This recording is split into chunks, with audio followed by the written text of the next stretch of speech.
least the medium threshold on the decision of the Libe Committee to enter into negotiations on the following file. Mindestens die mittlere Schwelle erreicht wird. Vorübergehende Ausnahme, Bekämpfung des sexuellen Missbrauchs von Kindern im Internet. Die Abstimmung findet heute statt. Zu den anderen Beschlüssen über die Aufnahme der institutionellen Verhandlungen hat die Präsidentin keine Anträge auf Abstimmung im Parlament von Mitgliedern oder einer oder mehrerer Fraktionen erhalten, durch die mindestens die mittlere Schwelle erreicht wird. Die Ausschüsse können daher die Verhandlungen auf der Grundlage dieser Berichte aufnehmen. Ich wünsche für die Verhandlungen alles Gute und den erhofften Erfolg für die Position des Europäischen Parlaments. Wir kommen nun zur zentralen Debatte, nämlich die Erklärung des Rates und der Kommission, Landwirte und die Landbevölkerung stärken. Ein Dialog hin zu einer nachhaltigen EU-Landwirtschaft mit fairen Einkommen. Am Beginn der Sitzung stehen wie immer die Erklärungen des Rates und der Kommission, und ich darf die Frau Ministerin Labib darum bitten, mit den Ausführungen zu beginnen.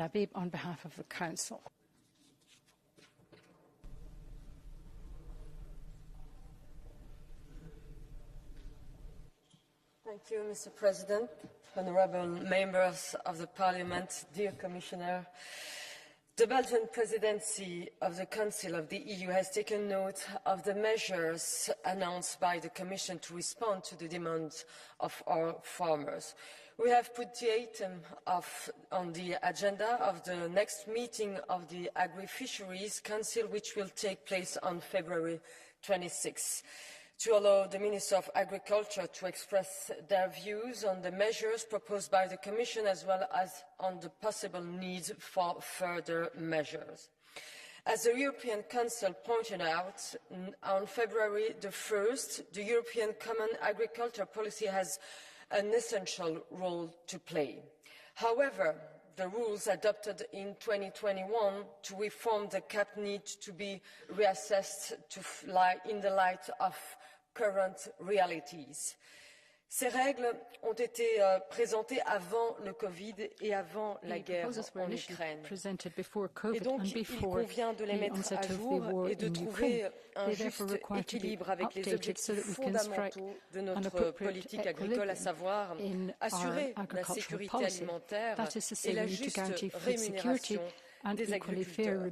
Il faudra agir non seulement pour le court terme, mais aussi pour le moyen et le long terme pour garantir une agriculture européenne durable dans tous les sens du terme, c'est-à-dire pour la planète, mais aussi pour ceux qui la cultivent. Je vous remercie de votre attention. In the sector. Thank you very much for your Dank. attention. Nun hat der Thank you very Vizepräsident much der Kommission, indeed, Minister. I now give the floor Wort. to Maroš Šefčovič on behalf of the Commission. Thank you very much, Mr. President, Madam Minister, honourable members. Good morning to you all. We can be rightly proud of the crucial role played by Europe's agri-food sector, guaranteeing food security, safety and quality not only for 450 million Europeans, but for many others around the world. Quite literally putting safe, high-quality food on our tables, while at the same time making a massive contribution to the European and global economy, and striving to contribute to the twin green and digital transitions. But while the sector has shown remarkable resilience in the face of challenges such as pandemic and Russia's war of aggression against Ukraine, we must ensure that our food system is also fit for the future. With the Green Deal, we have already put in place an ambitious roadmap to lead us to that future. And yet the reality of climate change, biodiversity loss, growing resource scarcity, price shocks, and an increasingly competitive global market is having a huge impact on the farming sector and rural communities. We have seen from the farmers protesting on the streets of Europe that many of them feel trapped, that their needs are not being met. So we must act to secure the future of the sector and those who work within it, and those who benefit from it, namely all of us. We have to ensure that the agri-food sector remains competitive, but with decent incomes for all farmers and SMEs along the entire chain, not least to attract the next generation of young farmers. All whilst bringing the sector within the planetary boundaries. And this means a future where farming and nature go hand in hand in balance. Views on how to move forward are understandably varied, and we have seen increasing polarizations on the number of topics. It is therefore imperative that we will bring all the stakeholders together to see how we can look for joint solutions and define common vision and reach a new consensus. That is why we launched the strategic dialogue on the future of agriculture in the European Union. And I had the pleasure to discuss the dialogue with the Committee of Agriculture and Rural Development of this House, as well as with the ministers in the Agriculture and Fisheries Council ahead of its launch on 25th of January. The dialogue involves participants from EU level, associations and organisations, including umbrella organisations representing a number of European groups. There are many reasons which have driven farmers onto the streets in the past weeks, and it's important not to oversimplify the situation, because the problems of agri-food sectors are complex. There are those whom the system serves well, and there are those who are being left behind. There are environmental champions, and there are those who need our help to become more sustainable. There are those who benefit from open trade, and there are those who are being squeezed by it. So that is why the strategic dialogue must cover all the core questions and involve all stakeholders, and I believe that we should focus on ensuring a fair standard of living for farmers and rural communities, supporting agriculture within the boundaries of our planet and its ecosystem. We should discuss how to exploit the huge opportunities offered by knowledge and technological innovation, and how to promote a thriving future for the EU's food system in the competitive world. Let me also highlight that our farmers continue being supported by EU budget through the Common Agriculture Policy. But we know that this money alone is not enough to address the challenges we are discussing today, nor to deal with the climate change. Let's look at the devastating droughts in Spain, the apocalyptic floods in Greece, Slovenia, Italy and elsewhere, the forest fires raging out of control. So inaction would merely lead to even greater costs in the coming decades. Such a disasters can only be prevented if we have healthy natural resources, and only healthy soils, clean water and abundant pollinators can protect high yields and farmers' incomes in the face of climate and biodiversity crises. Farmers know what they are doing, and I have seen this for myself firsthand. So our job now is to support farmers in the transition, helping them to risk this necessary transformation and scaling up all the good practices in agriculture. It is crucial to work with the entire food chain so that consumers can better appreciate the value of sustainability. Our farmers deserve to make a decent living. And that will only happen if we work together to achieve our climate and biodiversity goals. I know that the future of agriculture is a complex topic for conversation, but I firmly believe that this strategic dialogue will ultimately help us speak with one voice of the common future we will pursue for farmers, the environment and our union as a whole. So let's work together, let's discuss it thoroughly also this morning.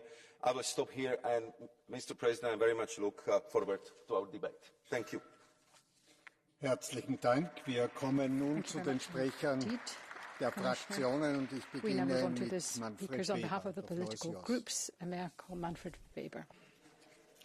Sehr geehrter Herr Präsident, Herr Vizepräsident, sehr geehrte Frau Ministerin, Agrarpolitik ist heute Vormittag im Zentrum der Debatte und das ist gut so. Agricultural policy Lassen Sie mich gleich klarstellen, Agrarpolitik ist keine Unterabteilung der Umweltpolitik, sondern ein eigenständiger, wichtiger Themenbereich, über den wir reden. Es geht um die Produktion von Nahrungsmitteln, von gesunden Nahrungsmitteln. Wir nehmen es vielleicht zu selbstverständlich, dass die Versorgung sichergestellt ist. Aus unserer Sicht ist es ein wichtiger Punkt und wir danken den Bäuerinnen und Bauern für ihre Arbeit. Agrarpolitik ist auch Zukunft der ländlichen Räume, die nicht Peripherie sind, sondern wichtige Lebensräume des Fundaments Europas.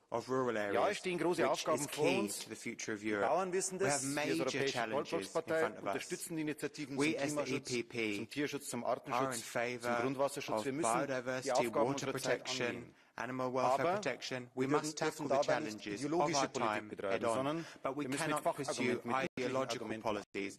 We have to base our policies on arguments and expertise. In the Envy Committee here, they wanted to label wood as a non-renewable material. That shows the clear ideology of Politik startet für uns als EVP mit Zuhören. Deswegen ist der strategische Dialog wichtig. Wir alle sind derzeit in den Gesprächen draußen. Und das werden auch viele meiner Nachredner beschreiben, dass sie gerne den Bauern zuhören. Ich möchte deutlich machen, heute vor 12 Monaten, als wir als EVP die Debatten zur vernünftigen Agrarpolitik gestartet haben, und vor allem in der Debatte um den Nature Restoration Law, hatten wir ganz andere Stimmungslagen hier. Wir haben damals gesagt, beide Gesetze sind schlicht und einfach schlecht gemachte Gesetze. Nature Restoration und die SURE-Initiative. Flächenstilllegung in einer Zeit, wo Ägypten Nahrungsmittel braucht, ist der falsche Ansatz. Und prozentuale Kürzungen von Pflanzenschutzmitteln ist auch der falsche Ansatz, um Vernunft walten zu lassen. Deshalb haben wir damals ein Veto eingelegt und gesagt, diese Initiativen gehen in die falsche Richtung. Wir wurden von den Sozialdemokraten als Klimaleugner beschimpft, Peter Liese beispielsweise. Wir wurden von Renew, vom Vorsitzenden des Umweltausschusses, Trumpisten beschimpft, dass wir trumpistische Politik machen. Heute höre ich, dass die französische Premierminister Brüssel für überzogene Regulatorik schimpft und kritisiert. Meine sehr verehrten Damen und Herren, die EVP hatte recht vor einem Jahr. Die Bauern wissen, dass sie sich auf uns verlassen können. Die Bauern wissen, dass wir der Anwalt sind. Deswegen haben wir uns inhaltlich durchgesetzt. Ja zum Klimaschutz, ja zum Artenschutz, aber mit den Bauern, nicht gegen die Bauern. Yes, we're in favor of protecting the environment, but together with farmers, not against them. The next speaker is Ms. García Pérez. Gracias, presidente. Gracias, vicepresidente Šefčovič. Me extraña, me llama la atención que con todo el sector agrícola levantado en Europa y con un debate tan importante como este, el comisario de Agricultura esté totalmente desaparecido. No solo de esta Cámara, que esté desaparecido por completo. En cualquier caso, vamos a hablar de lo que sería su obligación. Las protestas de los agricultores en la Unión Europea nos han dejado una lección. El sector agrícola necesita a la Unión Europea tanto como la Unión Europea necesita al sector agrícola y una agricultura sostenible. Porque gracias a los agricultores nos beneficiamos de una alimentación de alta calidad. Y gracias a la Unión Europea, los agricultores están más protegidos ante los enormes retos que afrontan, desde el incremento de los costes de producción a las dramáticas consecuencias del cambio climático. La superación de la crisis agrícola debe hacerse con la ayuda de la Unión Europea y no con ataques indiscriminados a la PAC, como ha ocurrido irresponsablemente con algunos gobiernos como Hungría o Francia. No olvidemos que la última reforma de la PAC fue aprobada por todos los gobiernos nacionales de todos los colores políticos, incluido el gobierno de Orbán, el señor que hoy se sube a los tractores haciendo gala del mejor populismo. Los daños ocasionados a los transportistas italianos y españoles en Francia son intolerables. La disculpa del gobierno francés es un gesto positivo pero insuficiente y la Comisión debe abordar las medidas necesarias para paliar los costes ocasionados a los transportistas y garantizar la libre circulación de mercancías.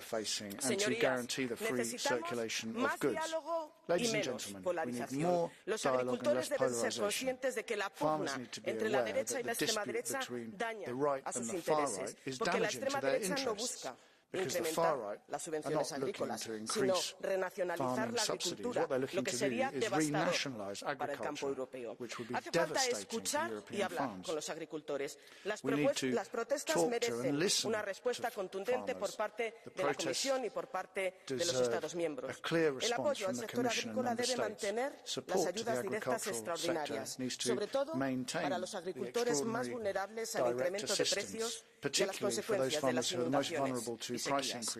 También es urgente la implementación efectiva en todos los Estados miembros de la Directiva contra las prácticas comerciales desleales a lo largo de la cadena alimentaria para ayudar a mejorar la posición de los agricultores en la cadena de suministro. Precios justos. La simplificación de los trámites burocráticos es otra medida necesaria en un contexto de acumulación de normativa. Lo primero es identificar qué carga administrativa se puede reducir, porque simplificar no significa dejar de cumplir, significa cumplir de manera más sencilla.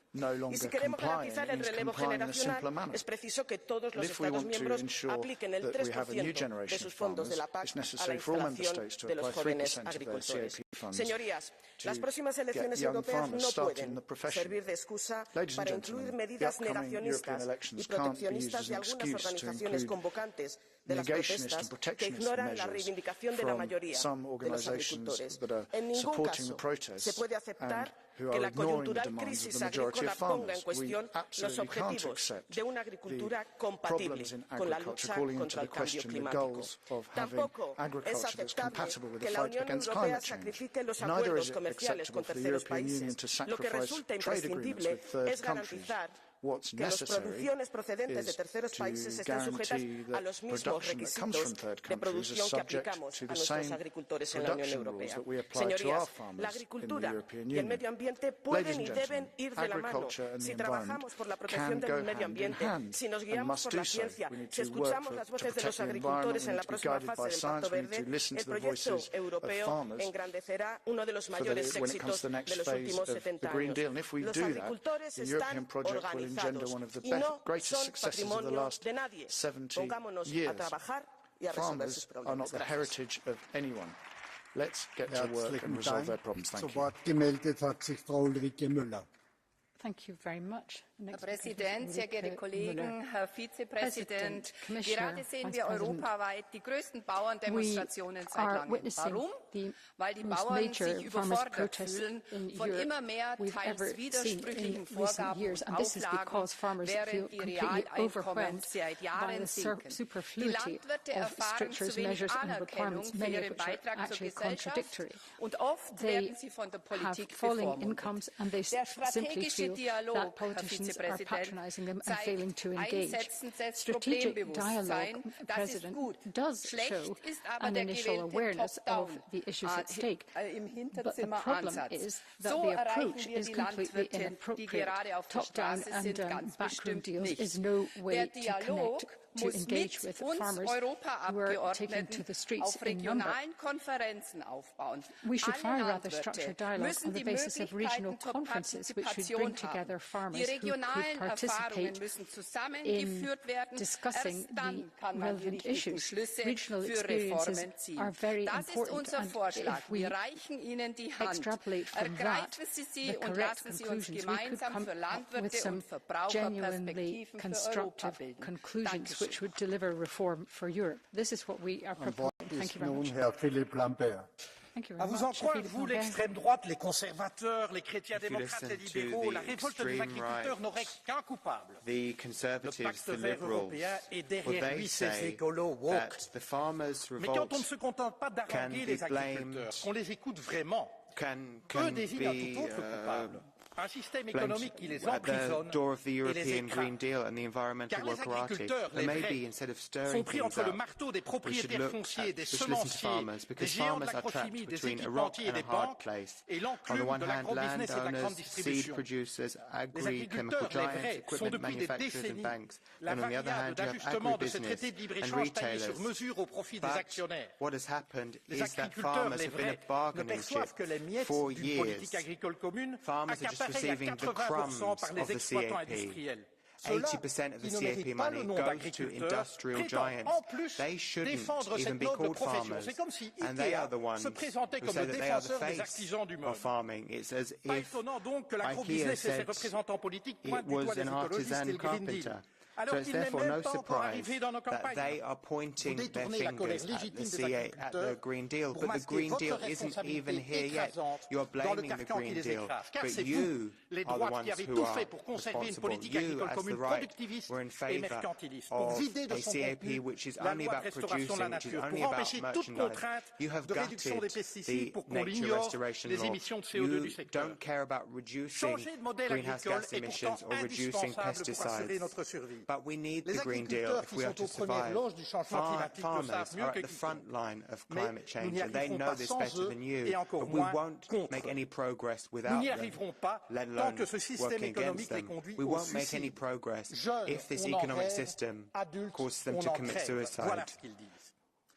These farmers end up killing themselves because they've been at it for years and years. You say that our environmental policy is punitive, but your economic system is punitive. It's just in favour of investors. What your agriculture does makes people sick.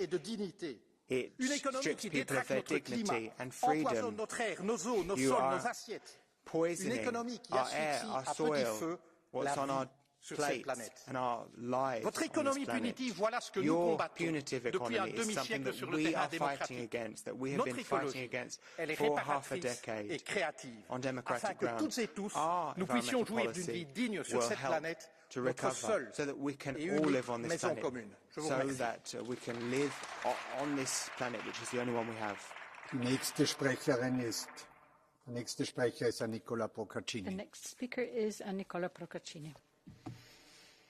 Grazie Presidente.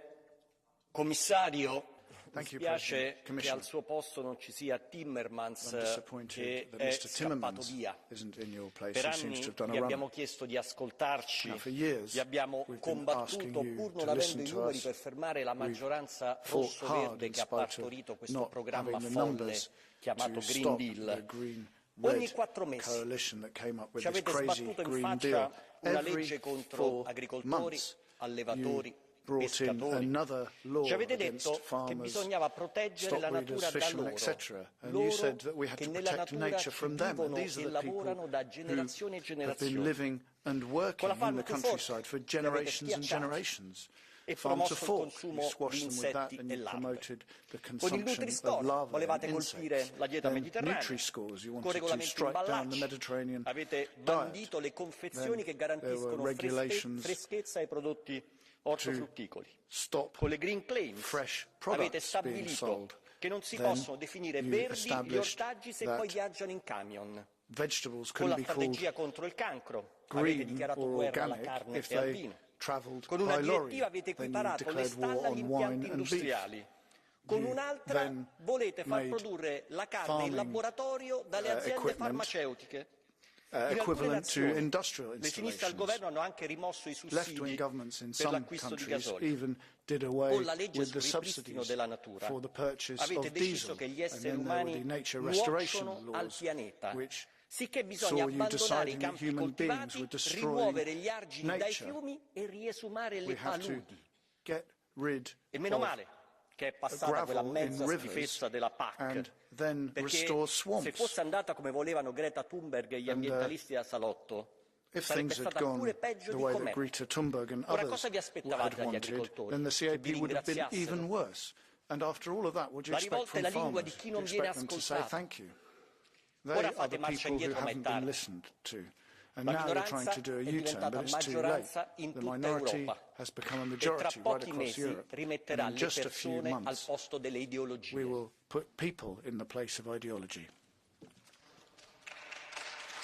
Mr. Marco Zanni, the floor is yours.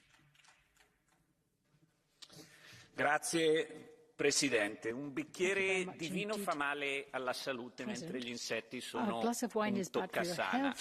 Il formaggio è il veleno, ma il pollo creato in provetta ci sfamerà.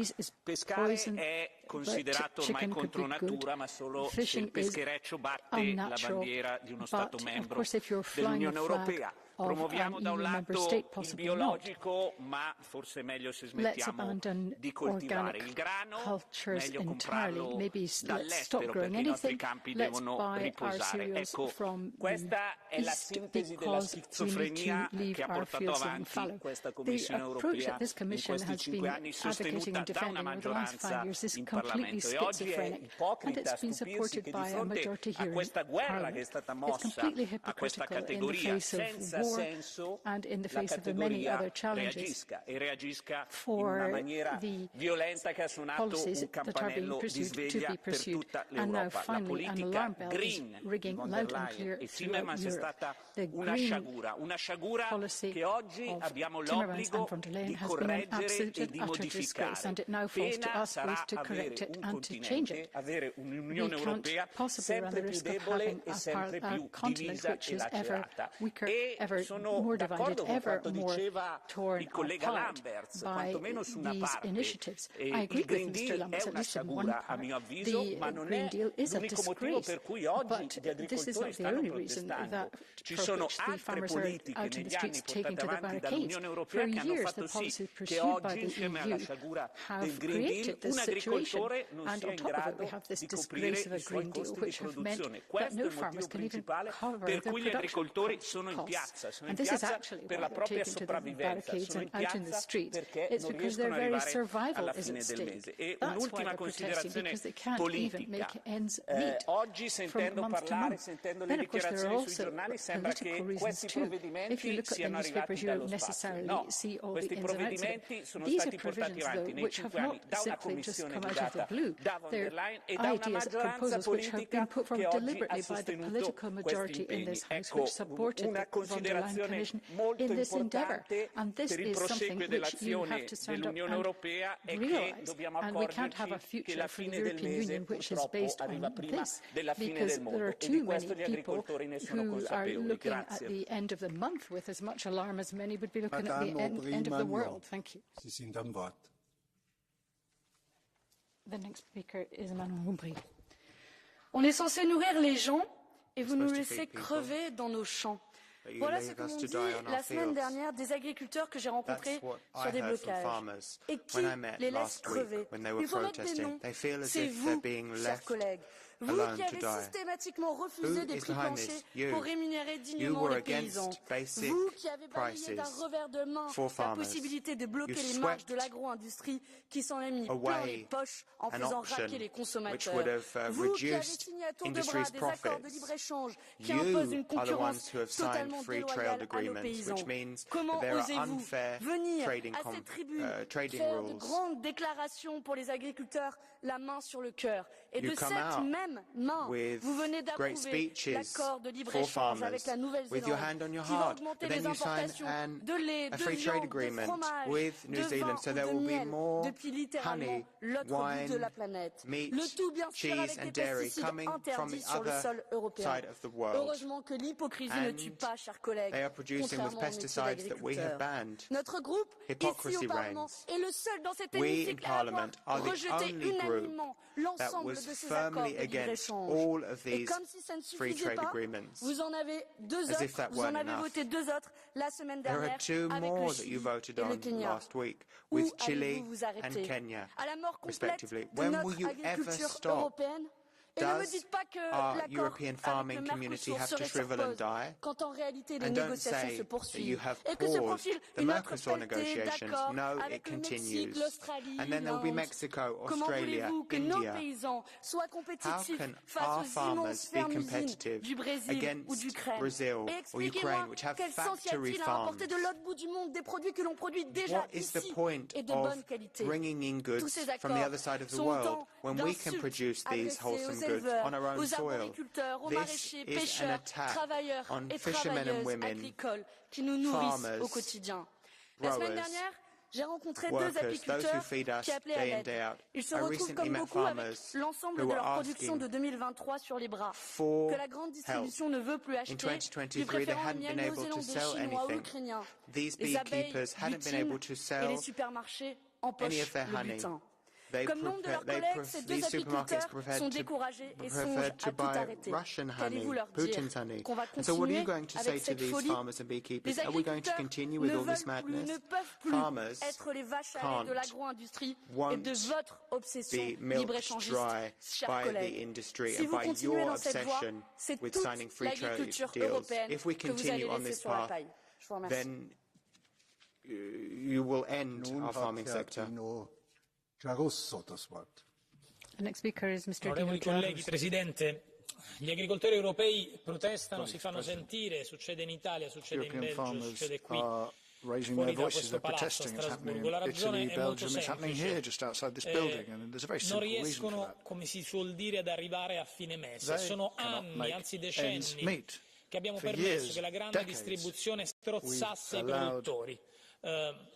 Produrre un chilo di pomodori o di grano o un litro di olio extravergine d'oliva costa al produttore più di quello che riesce a venderlo. Questo è il problema centrale ed è davvero in malafede pensare che tutelare l'ambiente sia andare contro gli agricoltori. Al contrario, dobbiamo tutelare l'ambiente insieme agli agricoltori, anche perché se l'ambiente non si tutela, gli agricoltori fra qualche anno avranno problemi ancora più grandi. La verità è che c'è un problema di prezzi, c'è un problema di accordi internazionali fatti in maniera sciagurata e la verità è che l'Europa deve ripensare non la sua politica ambientale ma la sua politica commerciale per sostenere davvero gli agricoltori. Ciascuno in ciascuna regione europea, e chiudo, deve avere lo stesso contributo. Oggi un agricoltore siciliano prende un contributo che è minore di un terzo di altre regioni italiane. Questo è inaccettabile.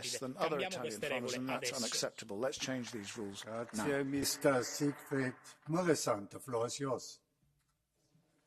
Thank you very much, Mr. President. Dear colleagues, one of the greatest achievements of European integration is the quality of food in Europe. People in Europe trust food quality, they trust food safety, and at the center of this success is the European farmer. This is why we have the duty to listen to farmers in Europe. This is why we have the duty to support and to protect them. And of course, agriculture in Europe is modernizing. Agriculture in Europe has to modernize and to reform, as has every sector of our economy, as every part of our society. But we have to say clearly, we are modernizing agriculture with the farmers, not against the farmers. And my political family, the EPP, is ready to work with the majority here in the Parliament to do the following 7 things for farmers and agriculture. Firstly, no decision on agriculture without listening to farmers. Secondly, no decision without knowing the impact, and if there is any additional burden for the farmers, we have to be ready to provide more support. Thirdly,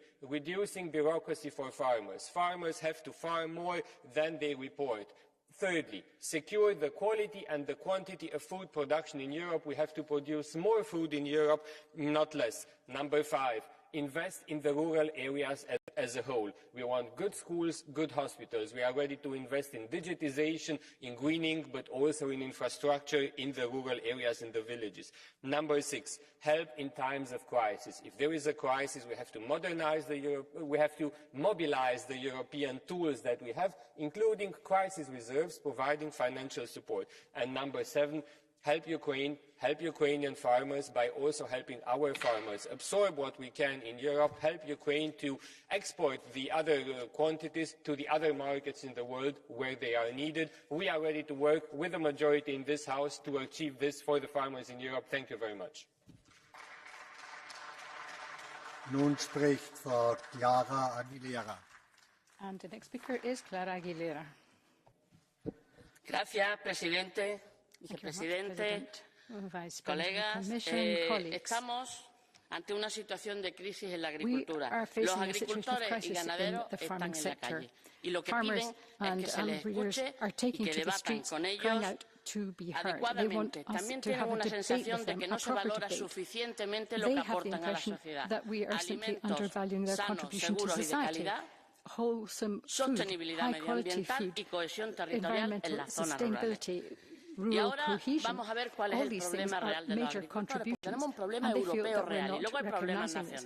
The real problem is that we have to be aware of the national dimension, but we've also got to have a proper European policy. Our tomatoes from Spain are excellent, despite what the French say. €5 per kilo is what they cost, but the producer is getting 70 cents rather than €5, and that is the heart of the problem, the fact that the farmers are not getting anything like a realistic price. Their costs are escalating, we are getting cheap imports from third countries, and these are the problems. It's not just the green agenda, which does have positives. This is really the issue. They don't have a fair income, and this is the responsibility of all of us, including the Commission. You've mentioned von der Leyen, you've mentioned Timmermans, and started castigating them. You've also pointed out that the Commissioner for Agriculture hasn't even done us the courtesy of attending the debate.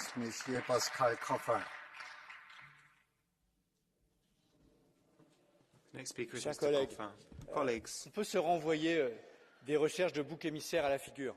Pour les uns, c'est l'écologie, pour les autres, c'est le libre-échange, pour le troisième, c'est la grande distribution. Ça ne changera rien. Ce qu'il faut au contraire, c'est dépolariser ce sujet, arrêter de se renvoyer des noms d'oiseaux à la figure et dépolariser le sujet autour de trois enjeux clés. Un, le revenu. Deux, la transition écologique. Trois, la lutte contre les concurrences déloyales et la nécessaire protection de notre agriculture. Est-ce que l'on est capable de trouver un compromis entre nous sur ces trois enjeux? Parce que si vous voulez faire la transition écologique avec des accords de libre-échange qui ne protègent pas nos agriculteurs, vous n'y arriverez pas. Et si vous voulez faire du revenu pour les agriculteurs mais sans transition écologique, vous n'y arriverez pas non plus, parce que la première menace sur les rendements, donc la première menace sur les revenus, c'est le dérèglement climatique. Mais si on veut mieux partager la valeur et qu'on ne le fait pas en Europe, alors c'est contourné. En France, nous avons une loi Egalim qui permet de mieux partager la valeur entre les agriculteurs et la grande distribution. Elle est contournée grâce à des centrales d'achat européennes dans vos propres pays. Donc au lieu de nous renvoyer des noms d'oiseaux, mettons-nous au travail because of other European countries. So let's not blame each other. Let's not try to find scapegoats, but let's try to have solutions. Do you accept the blue card? Madame Aubry. Yes. Merci, Monsieur le Président. Monsieur Canfin, vous nous avez dit que ça ne changera rien de pointer le libre-échange. Pour autant, vous, avec votre groupe, vous avez voté un des derniers accords de libre-échange avec la Nouvelle-Zélande qui, par exemple, va inclure l'importation de 15 000 tonnes de lait, 25 000 tonnes de fromage, 36 000 tonnes de beurre, 164 000 tonnes de viande ovine, le tout produit avec des pesticides comme l'atrazine qui sont interdits dans l'Union européenne mais toujours autorisés en Nouvelle-Zélande. Alors pensez-vous pour tous ces agriculteurs que ça ne changera rien de continuer à importer massivement ces produits qui contribuent à de la concurrence déloyale? Madame, vous savez très bien que nous avons voté l'accord Nouvelle-Zélande comme la majorité de ce Parlement, y compris le groupe socialiste et y compris le groupe des Verts. Pourquoi? Parce que cet accord, il contient des dispositions aussi extrêmement positives, historiques pour la lutte contre le dérèglement climatique. Aussi parce qu'il contient des dispositions qui sont favorables à une partie de notre agriculture.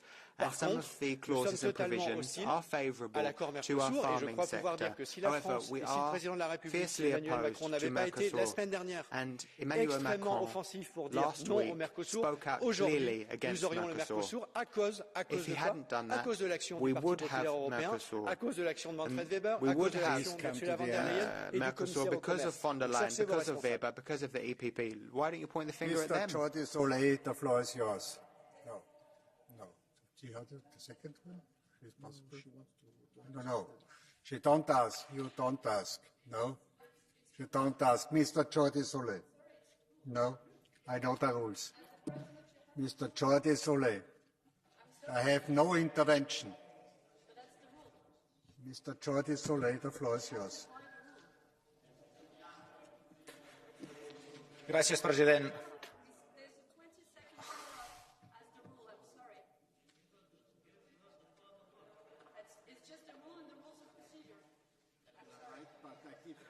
To Mr. Jordi Soleil, so it was a mistake from my side, but he has the floor. No problem.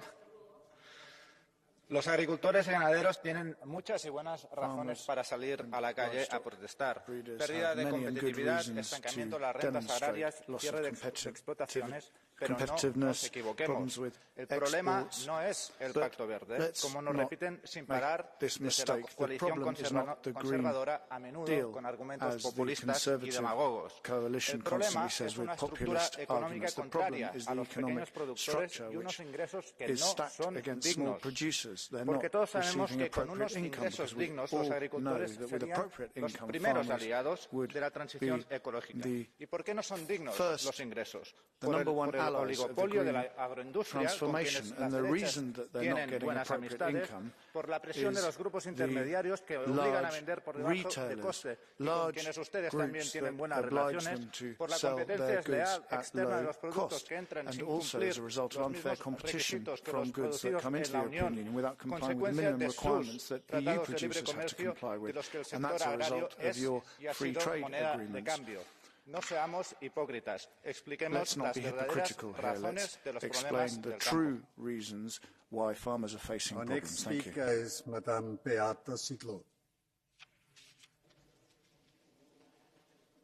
Thank you very much, President, Mr. Commissioner, ladies and gentlemen. We hear a lot of beautiful words. You are worried about the fate of European farmers who, as you have understood, have not come to Brussels last week or yesterday to Strasbourg to demonstrate. They have not been protesting in Germany for many weeks already. There will be another protest of farmers in Poland starting on Friday. They are not protesting in order to present their support for your policies, quite the contrary. It is very clear to hear the declarations of support for farmers when we hear them from the party of Mr. Weber or the Socialists. Who is responsible for what is happening now, for the crisis in agriculture, for doing away with the European agriculture? People are furious because it does not pay back to produce. It is your responsibility of Ms. von der Leyen, Mr. Timmermans. You can only say more beautiful words. Yesterday, the European Commission published a draft to curb emissions by 90%. Who will gain on that? Herr Jaak Madison. Ja, suur aitäh. Esiteks kolleegidest, siin mõned kolleegid räägivad nagu Renew grupist, et ärme süüdista üksteist, kui me otsime probleeme, mis puudutab põllumajandust. Mul tekib kohe küsimus, et kui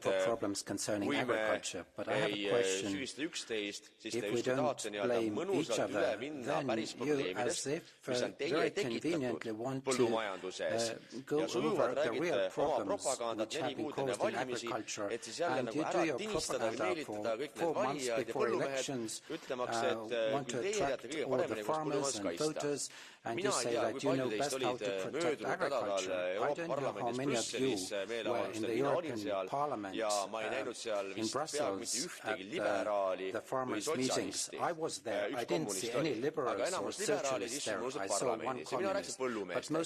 Ilmselgelt mured olid neil samad, mida on konservatiivid rääkinud siin aastaid, et teie täiesti idiootne rohepööre hävitab põllumajandust, kuna teie oma utoopiaga ja fantaasiatega tahate päästa planeeti, kui 6% CO2-st on tekitatud Euroopas, me tahate panna rohkem kohustust põllumeestele ja metsameestele ja siis siin saalis mugavalt räägite, kuidas teie seisate ka põllumeeste eest.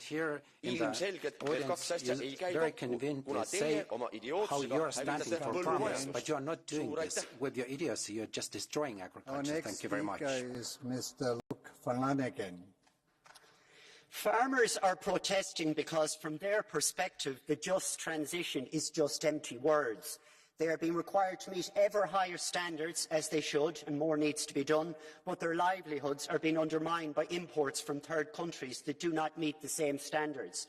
In Ireland, the most sustainable producers of beef, the suckler farmers, are being paid to reduce their stock while we import beef from South America that is the other end of the rainbow when it comes to sustainability.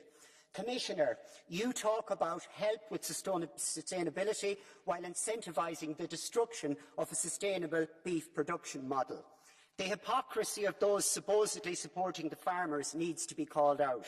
The centrist and right-wing groups in the European Parliament now extolling the virtues of the farming community are the same people who drove the trade liberalisation agenda that has brought us to this point. Every trade deal that further undermined the position of the food producer in the EU was enthusiastically supported and championed by you. And finally, you are wrong, Manfred Weber. Farmers can't depend on you. On your watch, food has been reduced to a commodity, to be traded around the world, exploited for profit by multinationals, instead of being valued as an essential human right and those who produce it, being respected for work. You don't do that, and you're not. So, Madame Maxette Bierbackers. Monsieur le Président, Monsieur le Commissaire, chers collègues, la crise agricole aujourd'hui est grave, oui.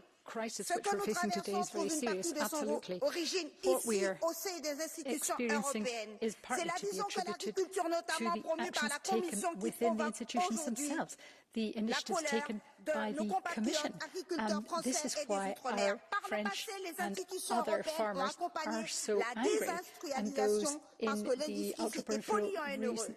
On n'avait qu'à produire ailleurs, comme ça, plus de pollution chez nous et des économies. Far too much pollution is being generated, and you are simply swallowing the objectives of the Commission without questioning where this is actually going to lead. The free trade agreements which the European Union is signing are simply contributing to the hemorrhaging of agriculture on this continent. It should be a great wealth for Europe, and we should not be undermining it and throwing out the baby with the bathwater by importing products from other third countries. We need to respect and support farmers because we depend on their wholesome foodstuffs. No, excuse me, it was Mr. Dorfmann. Kolleginnen und Kollegen, was ist nachhaltig? Was ist ein nachhaltiger Bauernhof? Das ist dann, wenn es gelingt, einen Betrieb von Generation zu Generation zu bringen. Das hat natürlich ein ökologisches Element, aber das hat auch ein ökonomisches Element. Die Bauern müssen mit ihrem Einkommen letztendlich auch auskommen. Und warum soll ein junger Mensch, der in die Landwirtschaft einsteigt, akzeptieren, dass er weniger verdient als sein Kollege, der in einem Büro sitzt? In praktisch allen Mitgliedstaaten der Europäischen Union liegt das landwirtschaftliche Einkommen deutlich unter dem Durchschnittseinkommen der Bevölkerung. Deshalb glaube ich, wir brauchen wieder eine GAP, die stärker auf die Wirtschaftlichkeit der Betriebe schaut. Und wir müssen aufhören, den Bauern zu sagen, wenn sie ihre Felder pflügen dürfen, if farmers are going to plough their land, if farmers are going to was sie stilllegen müssen, grow, oder if sie they're going allein to set lassen, land wenn der Wolf ihre Tiere frisst. If they're going to look after animals, that should be their decision. We should leave it to auch them. heute ein paar Vorschläge erwartet, da ist leider nichts gekommen in Ihrer 5-minütigen Rede. I was Und wir expecting brauchen wieder some lebendige, proposals from you ländliche today, Räume. Commissioner, but I didn't hear much Und from das you. nicht nur in Gunstlagen, sondern auch Now we in need den Bergen. Ich thriving komme aus den rural Alpen. areas, Und in and den that includes europäischen the Bergen sind mountains. inzwischen ganze I'm Täler from entvölkert. a mountainous area Das hat sich in überall Italy, gezeigt, zuerst and geht der what we've Bauer, seen there dann gehen die anderen. is that Ohne Bauern when wird es farmers blühende up ländliche sticks Räume and in leave, Europa nicht geben. then Herzlichen Dank. others follow them, and then these communities are eroded. So we need them to stay Herr there. Dorfmann, Herr Mohamed Chahim. Thank you, Mr. Dorfmann. Mr. Chahim, now, please. Thank you.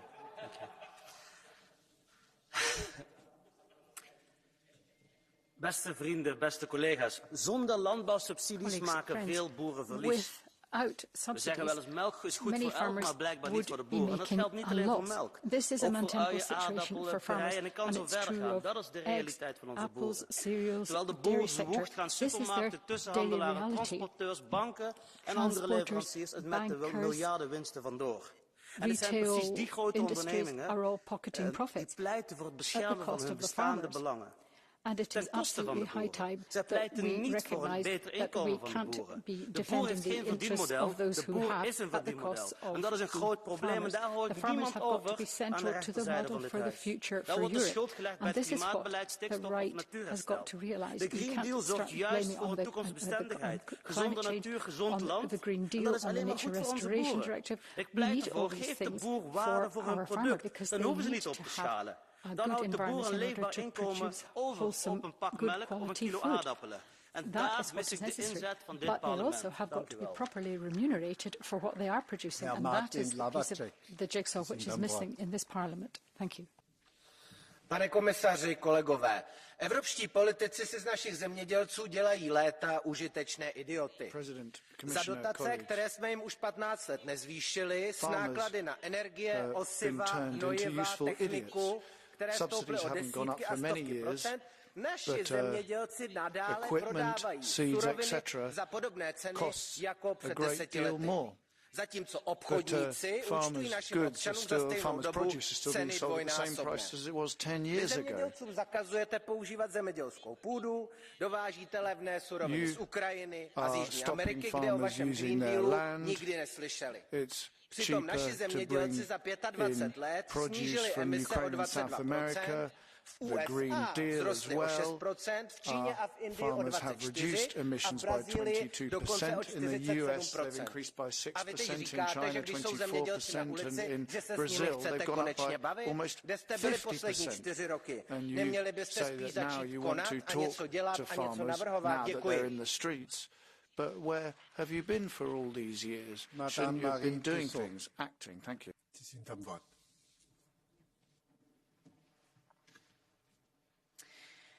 La colère qu'expriment aujourd'hui les agriculteurs est on ne peut plus légitime.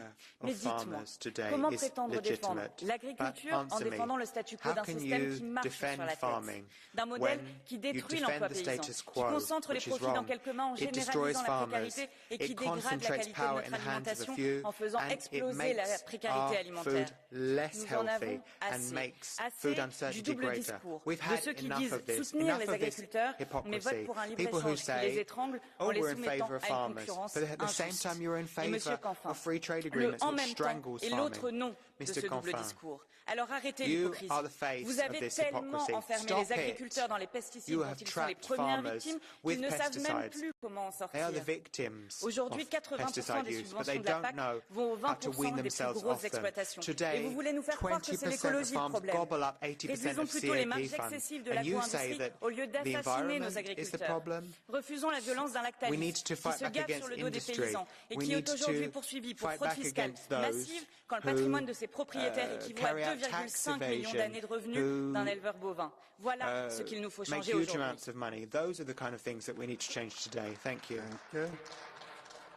Monsieur Buxade Filalba, the floor is yours. Gracias, presidente. Deberían estar pidiendo perdón, pero no lo han hecho ni lo harán. Las élites padecen un enfermizo desprecio a todo trabajo manual hacia agricultores, ganaderos, pescadores. Todo empezó un 15 de enero de 2020, en que este Parlamento, salvo honradas excepciones, votó a favor del Pacto Verde Europeo. Ustedes también. Votaron para condenar el sector primario, votaron para promover la entrada masiva de productos importados de terceros países, votaron para financiar planes de regadío en Marruecos mientras matan de sed el campo español. Esta es la historia y todo su dinero no la va a poder cambiar. Ahora se visten con piel de cordero, pero son lobos que asaltan a nuestros trabajadores del campo, su actividad y su modo de vida. El Pacto Verde Europeo es la herramienta política y financiera con que la Comisión von der Leyen ha impuesto desde Bruselas la agenda de asfixia al campo. El Pacto Verde Europeo es un plan de despidos masivo para nuestro campo y nuestra industria, que condena la prosperidad de miles de familias y empresas. Ustedes ya lo sabían y por eso crearon esos instrumentos para comprar la voluntad de los que iban a ser sacrificados, el Fondo de Transición Justa y el Fondo Social para el Clima. Pero el campo europeo se ha levantado con un solo grito: derogad el Pacto Verde. Sylvia, excuse me, I have one blue card. Do you accept the blue card?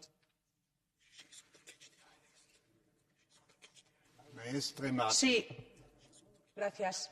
El señor Bouchet está pidiendo a esta Cámara que pidamos perdón por las medidas que se ha tomado este Parlamento en su conjunto para beneficiar y ayudar al sector agrícola. Y a mí me gustaría preguntarle si le ha pedido usted a su comisario de su familia política de la extrema derecha, el comisario desaparecido aquí en este debate, que pida perdón por lo que no ha hecho en toda la legislatura que está desaparecido. A mí me gustaría que ustedes pidieran perdón por continuamente instrumentalizar y utilizar al sector agrario, que lo que necesita es más Europa, no menos Europa, que es lo que ustedes quieren. No menos Europa, que es lo que ustedes están deseando.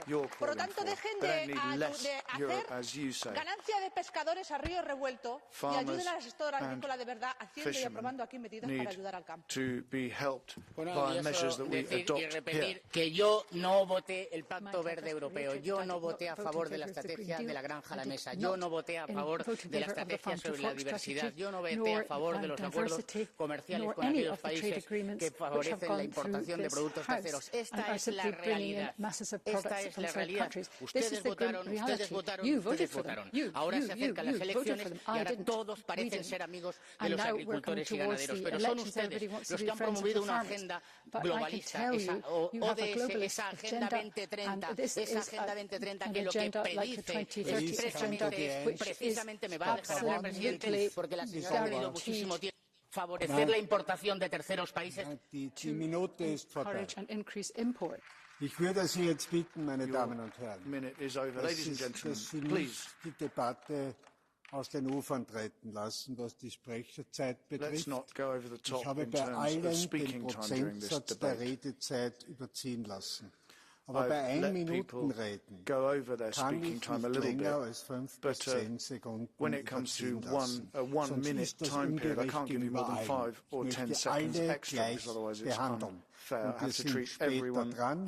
Daher muss ich auch auswählen bei den blauen Karten und darf kann nur eine Frage zulassen, und die hat 1 Minute. Bitte halten Sie sich an die Geschäftsordnung. So please, let's stick to the rules. Let me now give the floor to Mrs. Limmer, please. Und wieder stehen wütende Landwirte diese Woche vor dem EU-Parlament in Straßburg, so wie letzte Woche in Brüssel, müssen ihnen tatsächlich erst Eier, Gülle oder brennendes Heu um die Ohren fliegen. Und es geht nicht nur um die Aussetzung von Flächenstilllegungen, nicht nur um die von ihnen geschaffene erstickende Bürokratie, um Mercosur und unfairen Wettbewerb. Es geht nicht nur um gesetzlich festgelegte Bioquoten, Nutztierhaltungsverbote und Wolfspflege, die Überarbeitung des Verbots von Pflanzenschutzmitteln und so weiter und so fort. Landwirte sind schlicht praxisferne Politquackfalter mit ihrem Green Deal und deren Almosenleid. Und sie wollen sich nicht im Zuge einer völlig irren Klimarettung abwickeln lassen und zu CO2-Gärtnern degradieren lassen. Die Wirtschaft wandert vielleicht geräuschlos ab. Die Landwirte aber sind mit ihrem Land verwachsen. Und sie werden nicht weichen. Und sie lassen sich ab jetzt auch nicht mehr ignorieren. Das Wort gebeten hat Herr Chris McManus. Mr. McManus now, please. Vice President, Commissioner, I want to express solidarity with family farmers who are feeling the pain of inflation, fuel costs, competitions with imports from outside the EU and general lack of fair prices. These mounting challenges, while they are being asked to do more, has reached a breaking point for many who are more concerned than ever for their family farm's future. This was evident in the anger seen last week. But these protests did not happen in isolation. Many of our farmers feel abandoned. Many have lost faith in the system, a system that has burdened them with unfair free trade agreements they can't compete with. And as rural custodians, they are expected to carry a large share of green initiatives like the Nature Restoration Law. They must be duly compensated for such efforts, and concerns such as forestry wetting must be listened to. And I call on the Irish Government in any future national restoration plan to commit to such issues. Danke. Frau Tiziana Beghin. Thank you, Mrs. Tiziana Beghin now, please. Grazie Presidente. Il reddito dei nostri agricoltori è crollato principalmente per due motivi. In primis perché soffrono la concorrenza selvaggia dei prodotti a basso costo che arrivano dall'altra parte del mondo e poi perché la nostra filiera avvantaggia i grandi distributori. Un chilo di mele oggi viene venduto nei supermercati a non meno di 2,10 € al chilo, ma ai produttori vanno appena 29 centesimi. Questo è il problema principale. L'ambiente non c'entra nulla. Da tempo come Movimento 5 Stelle denunciamo politiche commerciali che sacrificano l'agricoltura. Abbiamo votato contro il CETA, che ha favorito un'importazione selvaggia di grano canadese a basso costo e ci siamo sempre opposti all'accordo UE-Mercosur, che avrebbe penalizzato il nostro settore ortofrutticolo. Noi agli agricoltori dobbiamo tendere la mano, insieme a loro dobbiamo costruire un commercio equo, vicino ai loro interessi e solo così riusciremo a salvaguardare le nostre eccellenze e garantire un futuro alla nostra agricoltura. Grazie. That we can safeguard our excellence and guarantee a future to our farmers. Thank you.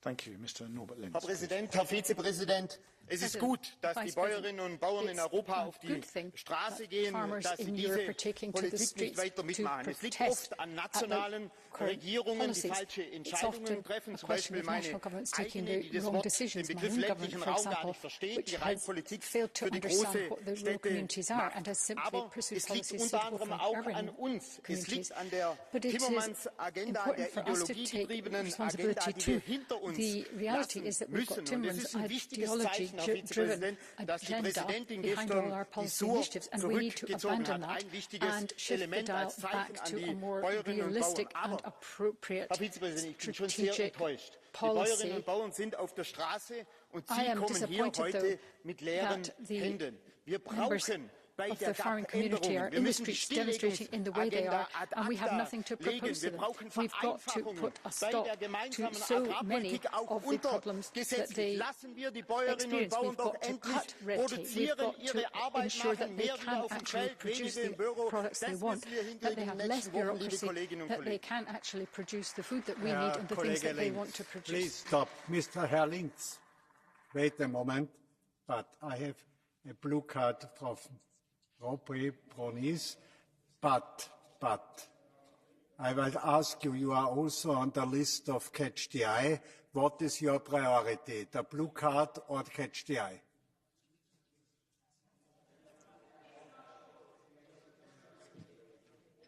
The blue card, good. Please take your question.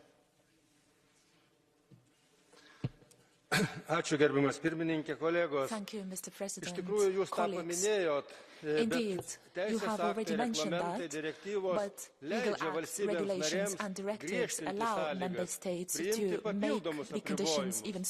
Kokia jūsų nuomonė? Ar neturėtų valstybės narės susimokėti? Ar neturėtume mes įtraukti nuostatą, kad jeigu valstybė narė priima griežtinančias sąlygas, kurios didina išlaidas, turėtų įnešti savo pinigus? Increase expenses, bring in their own money there. Thank you.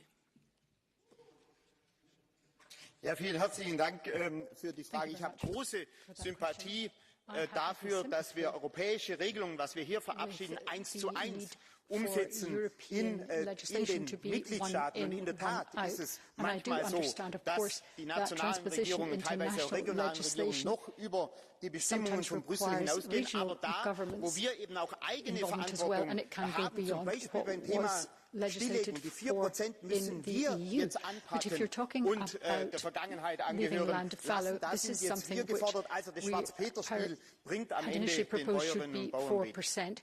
We really can't just keep passing the buck and the cost is always borne by the farmers. Thank you. Mr. De Castro, please.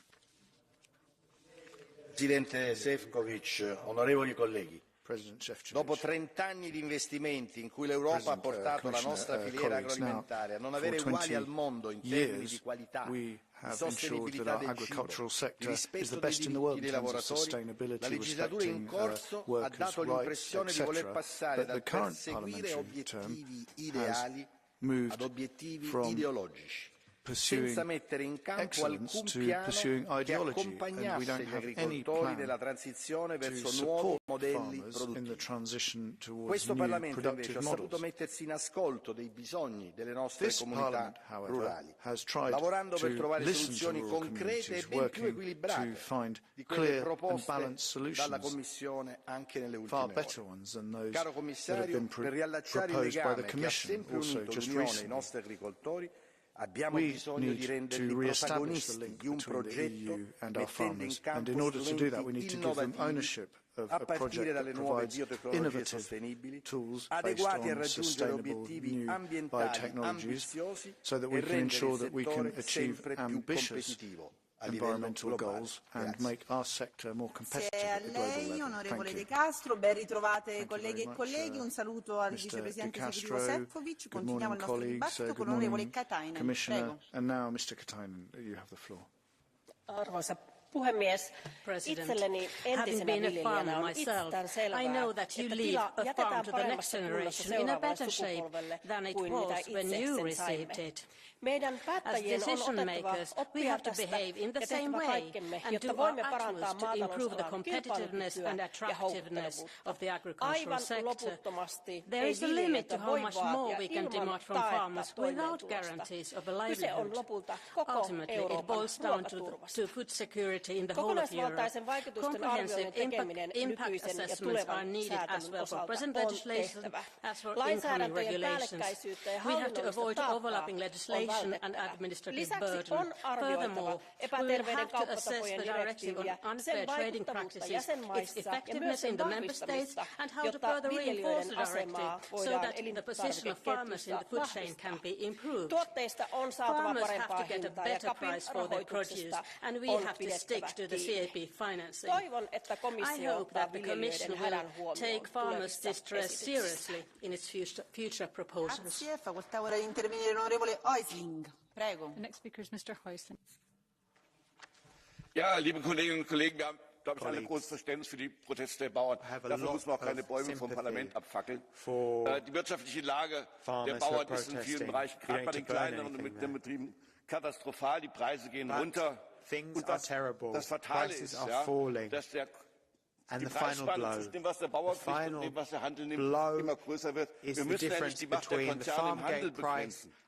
Und wir haben es geschafft, einen ganzen Bereich der Industrie, der Lebensmittelbranche sozusagen von den Subventionen abhängig zu machen. Das geht so nicht weiter. Zur GAP, lieber Norbert Linz.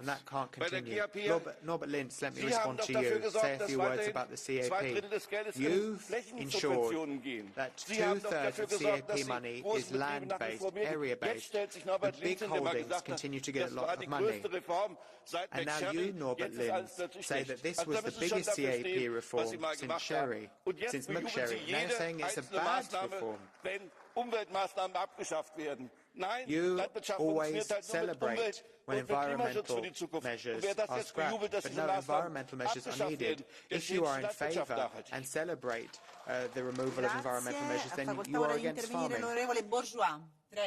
Thank you. The next speaker is Mr. Bourgeois. Dank u, voorzitter, collega's. Het EU-verdrag bepaalt dat de landbouwer recht heeft op een eerlijke levensstandaard. Wel nu, dit beleid faalt. De boer heeft recht op een goede prijs voor zijn goede waar. Maar onze familiale boer heeft geen marktmacht. Hij staat alleen But our family farmers are powerless in the market, especially vis-à-vis the big players in the food production chain. The Commission has got to provide now some guidelines to ensure that farmers can actually operate on a basis of some kind of legal certainty and a system which involves them in price setting. We have to realise, colleagues, that sustainability is not just ecological but also economic. The Commission has produced an absolute avalanche of rules completely at variance with the principle of proportionality. You need to review this. There needs to be a proper impact assessment both at regional and at local level as well as national level. And the farmers have got to have an entitlement to a proper income and proportional rules. Thank you. The next speaker is Merci Madame la Présidente. La situation dramatique que vivent nos agriculteurs n'est pas le fruit de la fatalité, mais de choix politiques décidés à Bruxelles et votés ici à Strasbourg. Dernier exemple en date, l'accord de libre-échange voté en commission il y a 2 semaines avec le Chili. Et ici même, les élus macronistes votent des accords de libre-échange.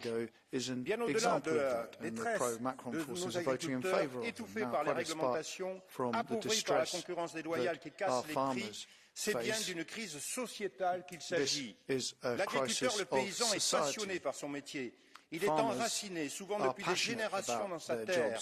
Il a un lien viscéral avec la nature, les traditions, la transmission à ses enfants de cette passion, de son exploitation. Ce modèle traditionnel, ancestral, qui a façonné l'évolution de nos sociétés, se heurte de plein fouet avec celui que l'Union européenne veut nous imposer, ultra-libéral, mondialiste et désincarné. C'est pour cela que les crises qui traversent toute l'Europe constituent des mouvements de fond qui ne sont pas prêts de s'arrêter. C'est pour cela que le soutien à nos paysans est massif. C'est pour cela que le pouvoir macroniste a peur et qu'il mobilise la gendarmerie avec des blindés pour arrêter la progression de nos tracteurs agricoles. Et oui, cette révolte paysanne est populaire, elle est juste, elle tend au changement du système et elle est sous-tendue par des valeurs profondes qui ont fait leurs preuves au cours des siècles. L'idéologie bruxelloise et macroniste ne fait pas le poids avec ce qui a construit et fortifié notre civilisation. 2 modèles s'opposent totalement. Pour notre part, le choix est fait depuis très longtemps et tout est en train de nous donner raison. Grazie. Aveva fatto richiesta di blue card l'onorevole Clergeau, però siccome nella lista di voto e sono tantissimi colleghi che hanno fatto anche richiesta di blue card, chiederei all'onorevole Clergeau di esprimere il suo pensiero durante il suo intervento. Quindi proseguirei con la lista. Onorevole Deghi, prego.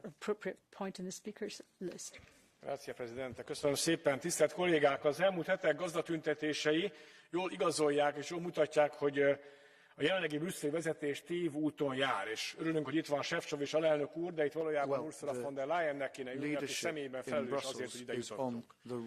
Legyen szó akár az ukrajnai háborúról, akár a migrációról, vagy éppen az agráriumról, teljesen világos, hogy Brüsszelt szélsőséges ideológiák vezérlik, és képtelen az európai érdekekért, az európai érdekek mentén cselekedni. Az átgondolatlan, szemellenző brüsszeli zöldpolitika tönkreteszi az európai gazdákat. Közben Brüsszel hagyja, hogy olcsó ukrán gabona, csirkehús és egyéb termékek árasszák el az európai piacot, és még ráadásul olyan kereskedelmi megállapodásokat köt, amelyek ad abszurdum, jobb helyzetbe hozzák az európán kívüli versenytársaikat, és az európai gazdákat. Tehát ide jutottunk csodapolitikához, kérem szépen. És miközben Brüsszel ezeket a téves ideológiai vezérelt döntéseket hozza, addig a versenytársaik, akár Kína, akár az Egyesült Államok protekcionista döntéseket hoznak, a saját érdekeiket védik, és rohamtempóban hagyják le Európát a globális versenyben. Itt az ideje, hogy Brüsszel végre visszatérjen a józan ész politikájára. Első helyre az európai érdeket tegye, az európai gazdák, az európai emberek érdekét, és hagyjon föl ezzel a rossz politikával. Brüsszelben eljött az idő a változásra. Köszönöm szépen. Grazie, chiedo colleghi rispetto dei tempi. Onorevole Zoido Albares, prego. Thank you. Please would you respect your speaking time, colleagues. The next speaker is Mr. Zoido.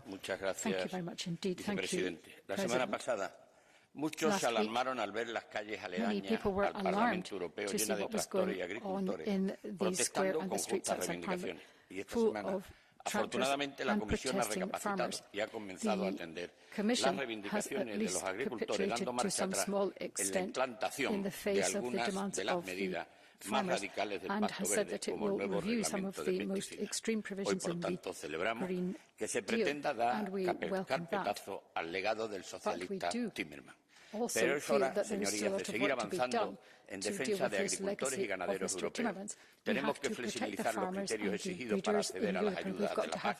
Tenemos que apoyar la construcción de infraestructura hídrica para paliar la sequía y tenemos que introducir las cláusulas espejo para poner fin a la competencia desleal. Esperamos, señor vicepresidente, que esta vez se pongan manos a la obra en la buena dirección. Muchas gracias. Onorevole Zoido, c'è una blue card per lei.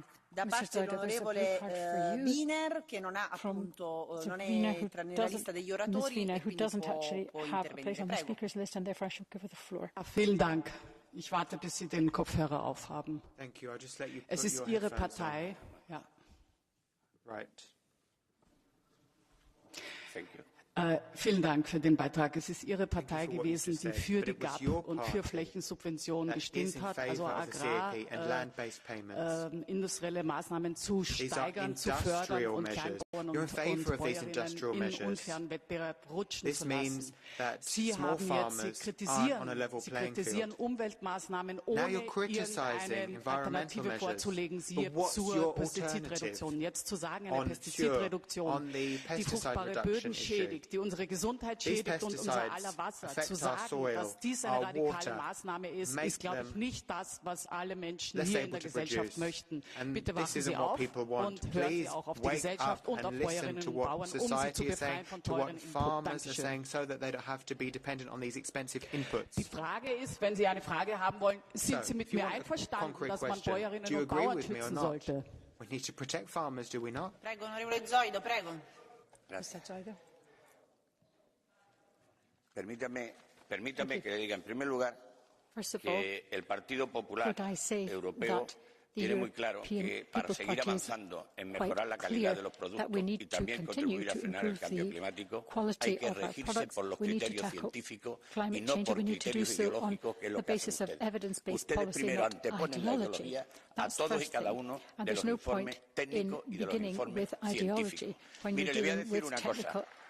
Considero gravísimo lo que hizo el señor Timmermans cuando presentó la estrategia de la granja a la mesa y nos ocultó el informe técnico en la que se venía a reconocer y recogía, de hecho, que se iba a producir menos, que se iba a producir más caro, que subiría la cesta de la compra como ha subido, pero que además vendrían los productos de fuera que no tienen ni la calidad que tienen los productos que tenemos aquí y fabricamos en Europa. Y por tanto, eso es lo que pretende el Partido Popular.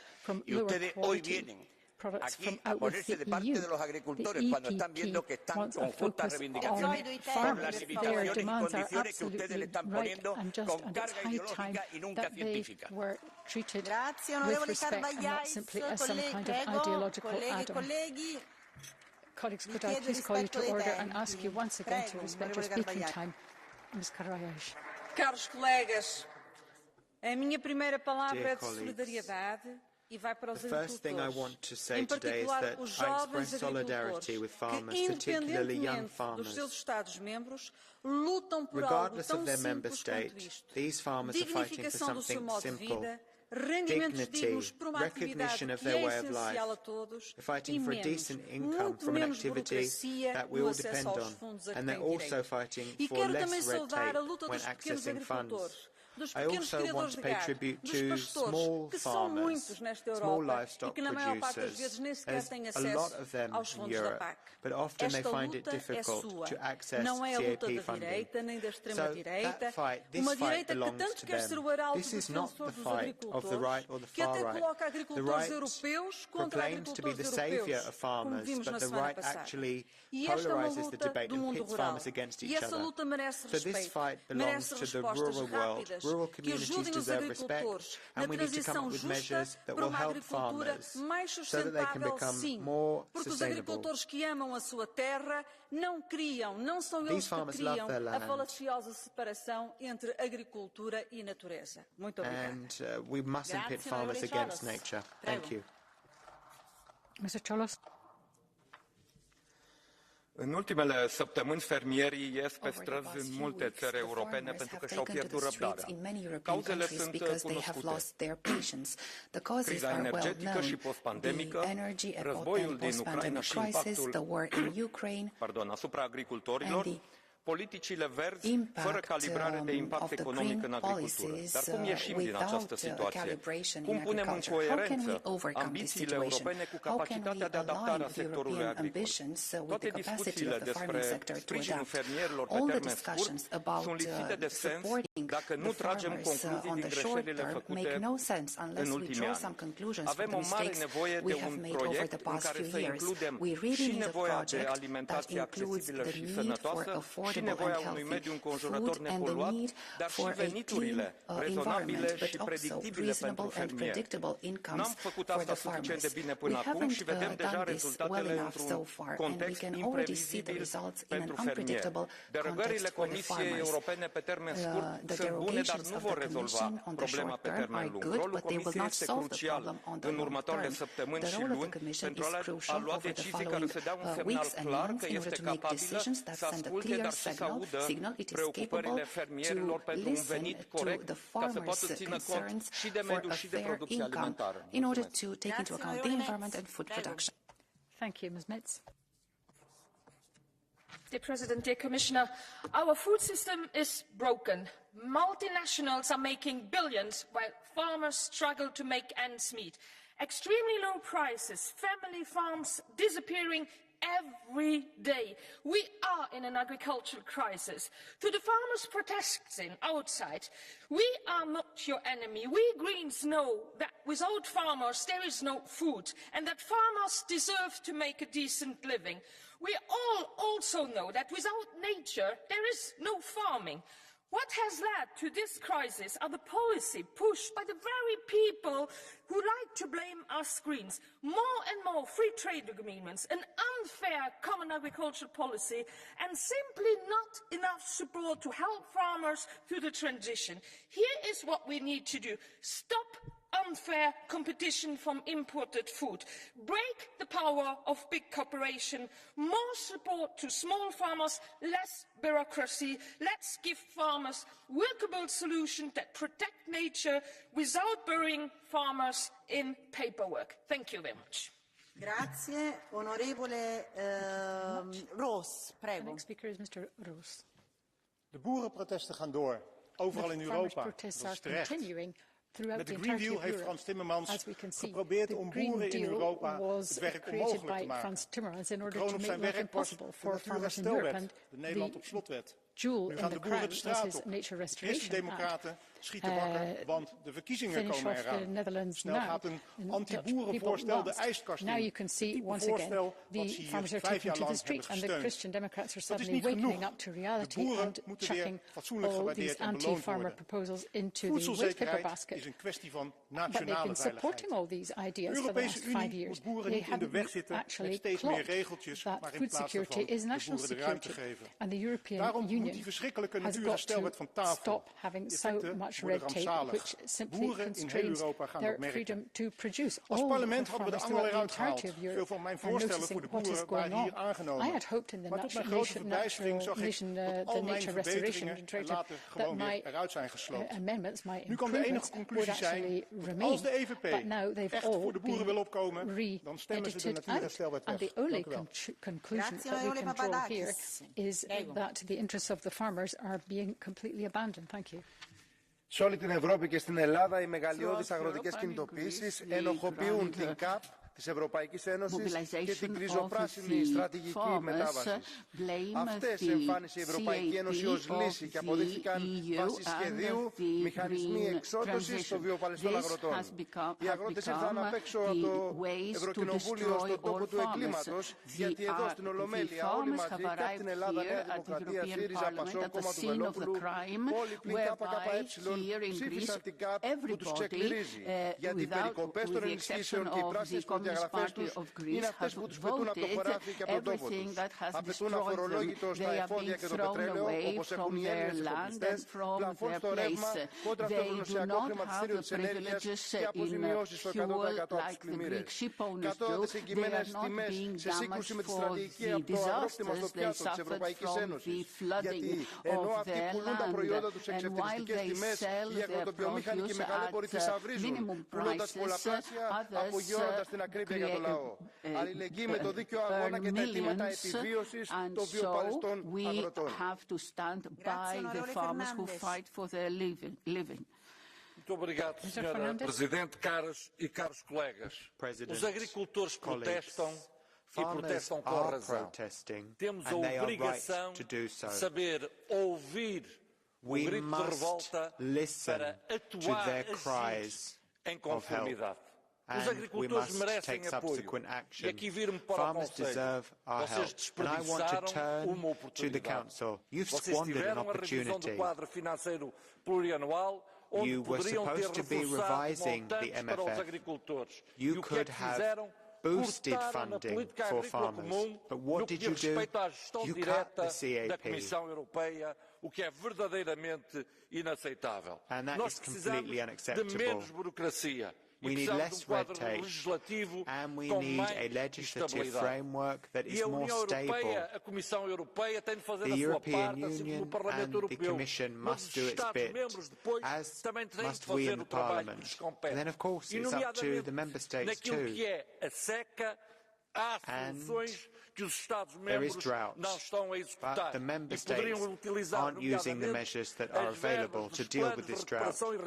They could use the RRF money to support farmers in their fight against the drought. Thank you. Thank you, Ms. Neukel. Liebe Kolleginnen, liebe Kollegen, seit langem ist Landwirtschaftspolitik keine Nischenpolitik mehr, sondern Gesellschaftspolitik.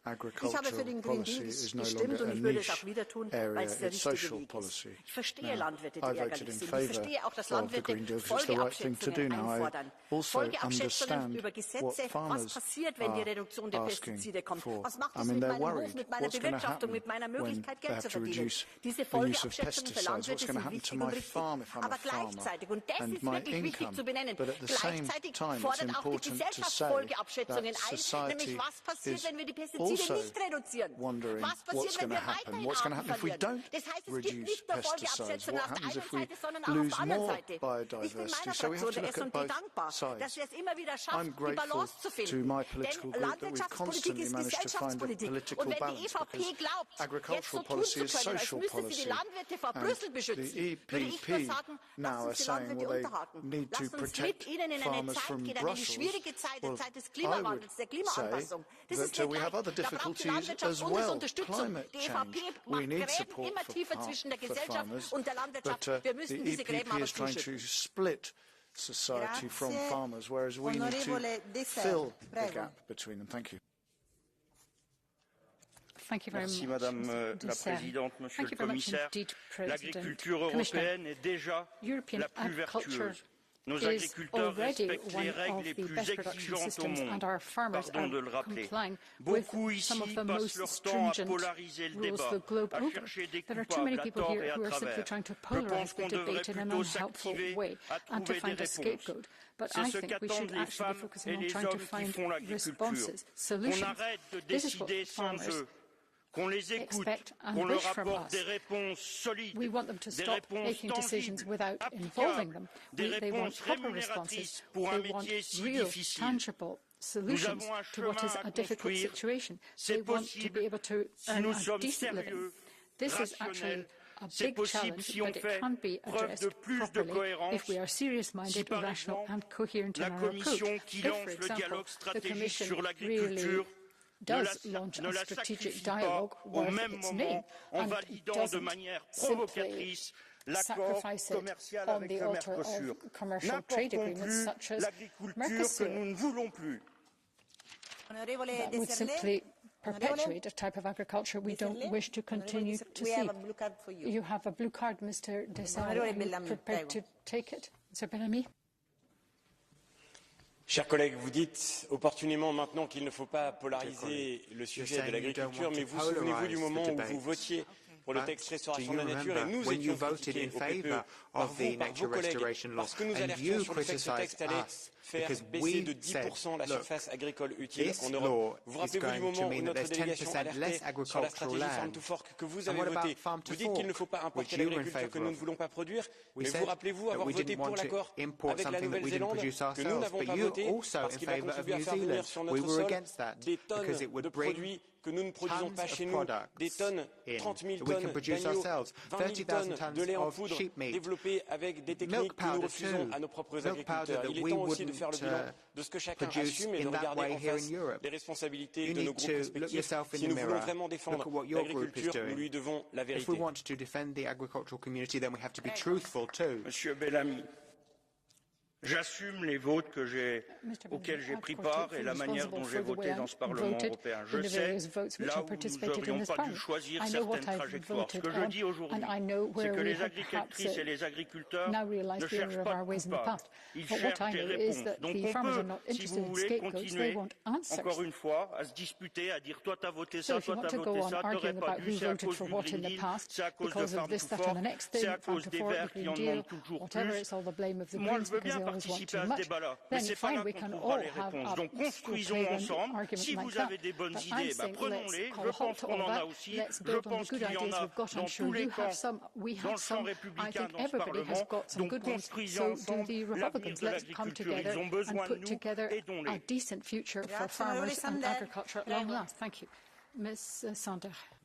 Merci Madame la Présidente, Monsieur le Commissaire. Aujourd'hui, les agriculteurs sont au centre de nos discussions. Dommage qu'il ait fallu attendre qu'ils sortent leurs tracteurs par milliers dans les rues européennes pour qu'on leur prête de l'attention. Certains semblent surpris de cette crise qu'on n'aurait soi-disant pas vu venir.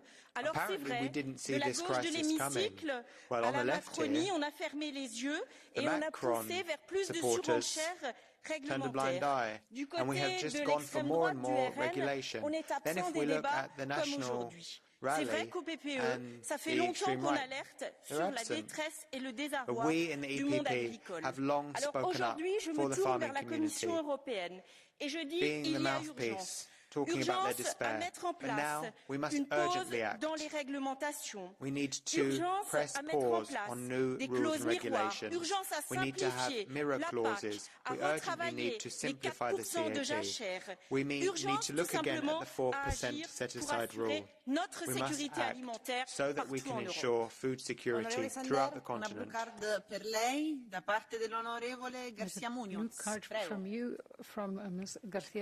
Gracias, Presidenta. Señora Sander, las legítimas protestas de los agricultores han llegado a convertirse en Francia en preocupantes e ilegítimas altercados contra los camiones que transportan productos agrícolas españoles. Actos que van en contra de la libre circulación de mercancías y de la competencia leal que debe primar en el mercado único europeo, además de poner en peligro la seguridad de los transportistas. ¿Usted cree que la solución de la agricultura en Francia es el nacionalismo agrario y que pasa por tirar los productos de los agricultores españoles? ¿Hacia dónde va a ir la Unión Europea si se permiten estas actuaciones? ¿No debería Francia asumir las consecuencias de su propia política agrícola?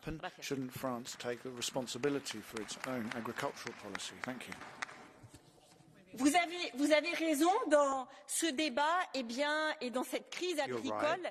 Il y a aujourd'hui des responsabilités nationales et des responsabilités européennes. Et c'est vrai qu'en France, nos agriculteurs connaissent des difficultés supplémentaires parce que nous avons l'habitude de surtransposer un certain nombre de règles européennes.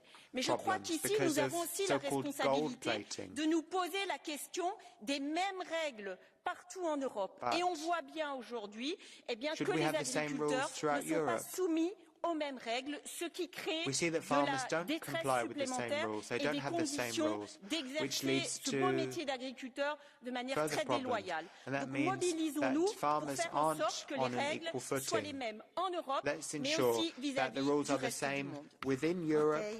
Onorevole Clergeau, prego. Mr. Clergeau, please.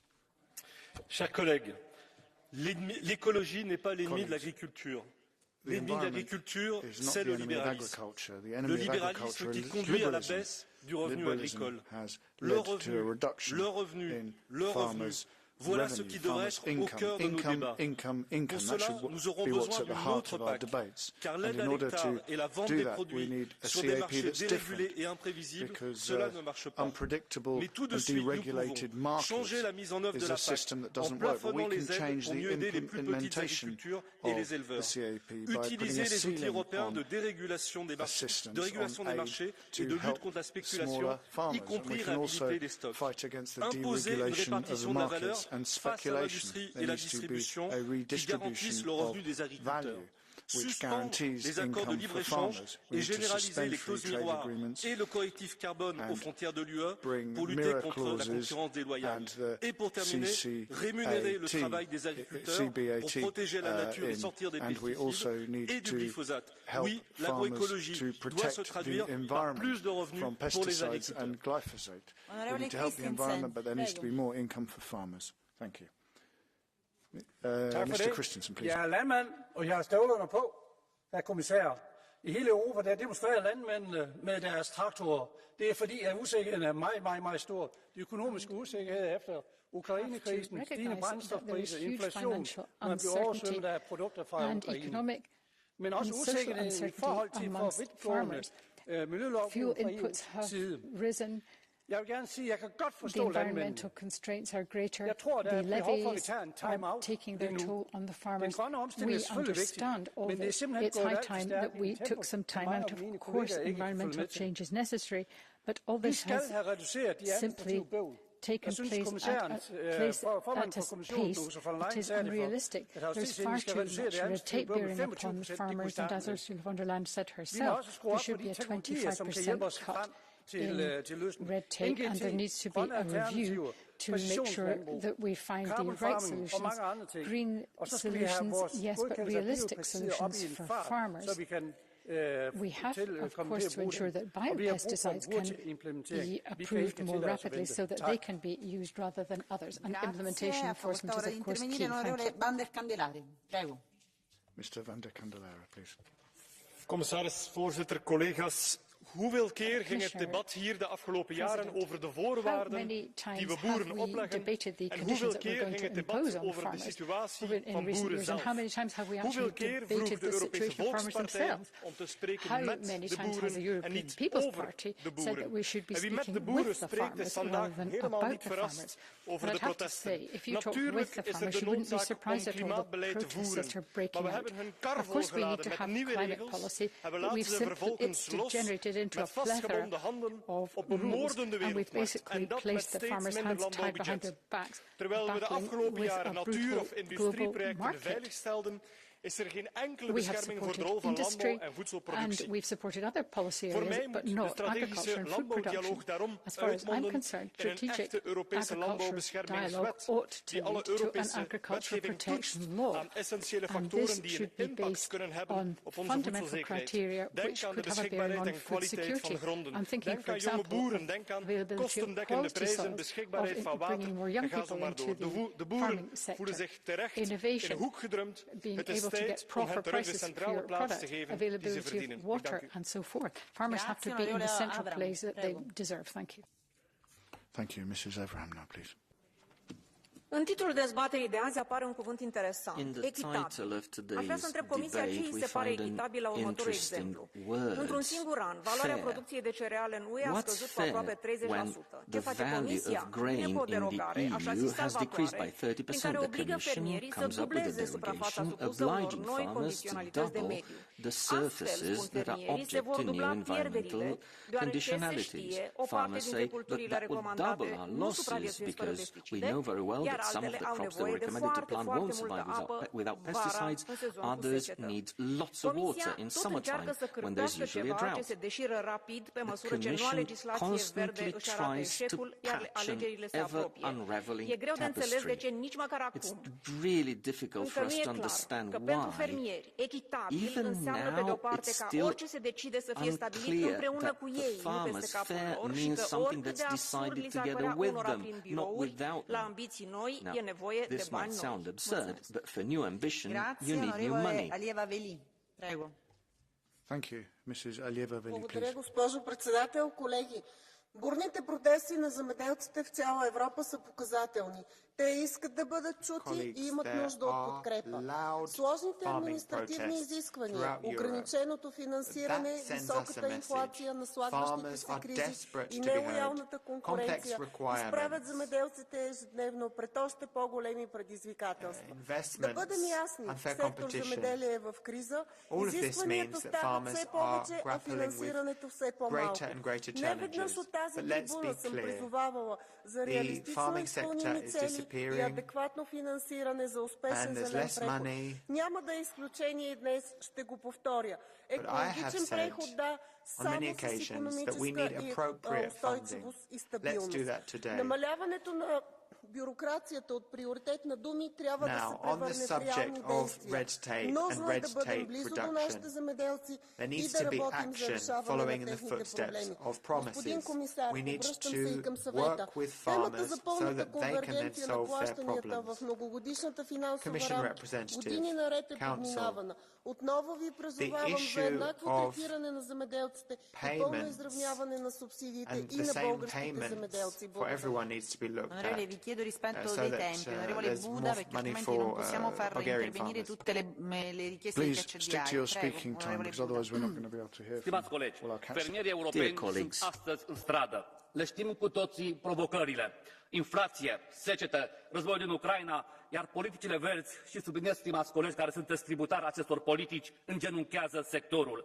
Lacrimile politicienilor vărsate în mod ipocrit pe umerii fermierilor nu le țin de foame sau de sete, câtă vreme nu schimbăm nimic din ceea ce trebuie schimbat.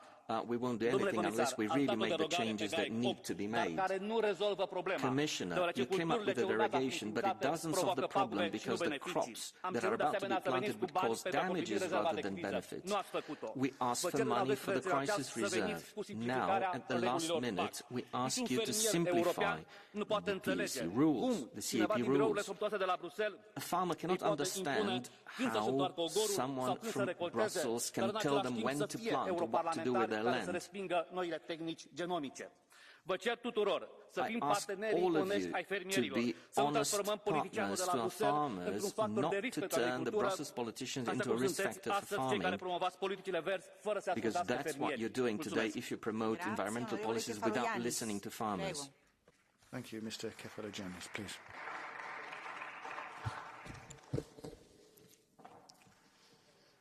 Κυρίες και κύριοι συνάδελφοι, Ladies and gentlemen, η αγροτική πολιτική, the CAP, η πιο πετυχημένη πολιτική της Ευρωπαϊκής Ένωσης τα τελευταία 30 χρόνια. During the last 30 years, what do our farmers claim? Μείωση κόστους πετρελαίου και ρεύματος, μείωση κόστους εφοδίων και ζωοτροφών, αναπλήρωση του χαμένου εισοδήματός τους.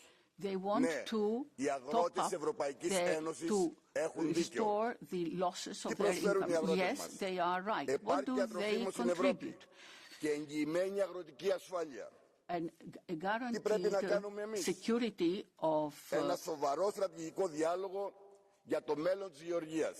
food and provision of food. So we need a strategy for that.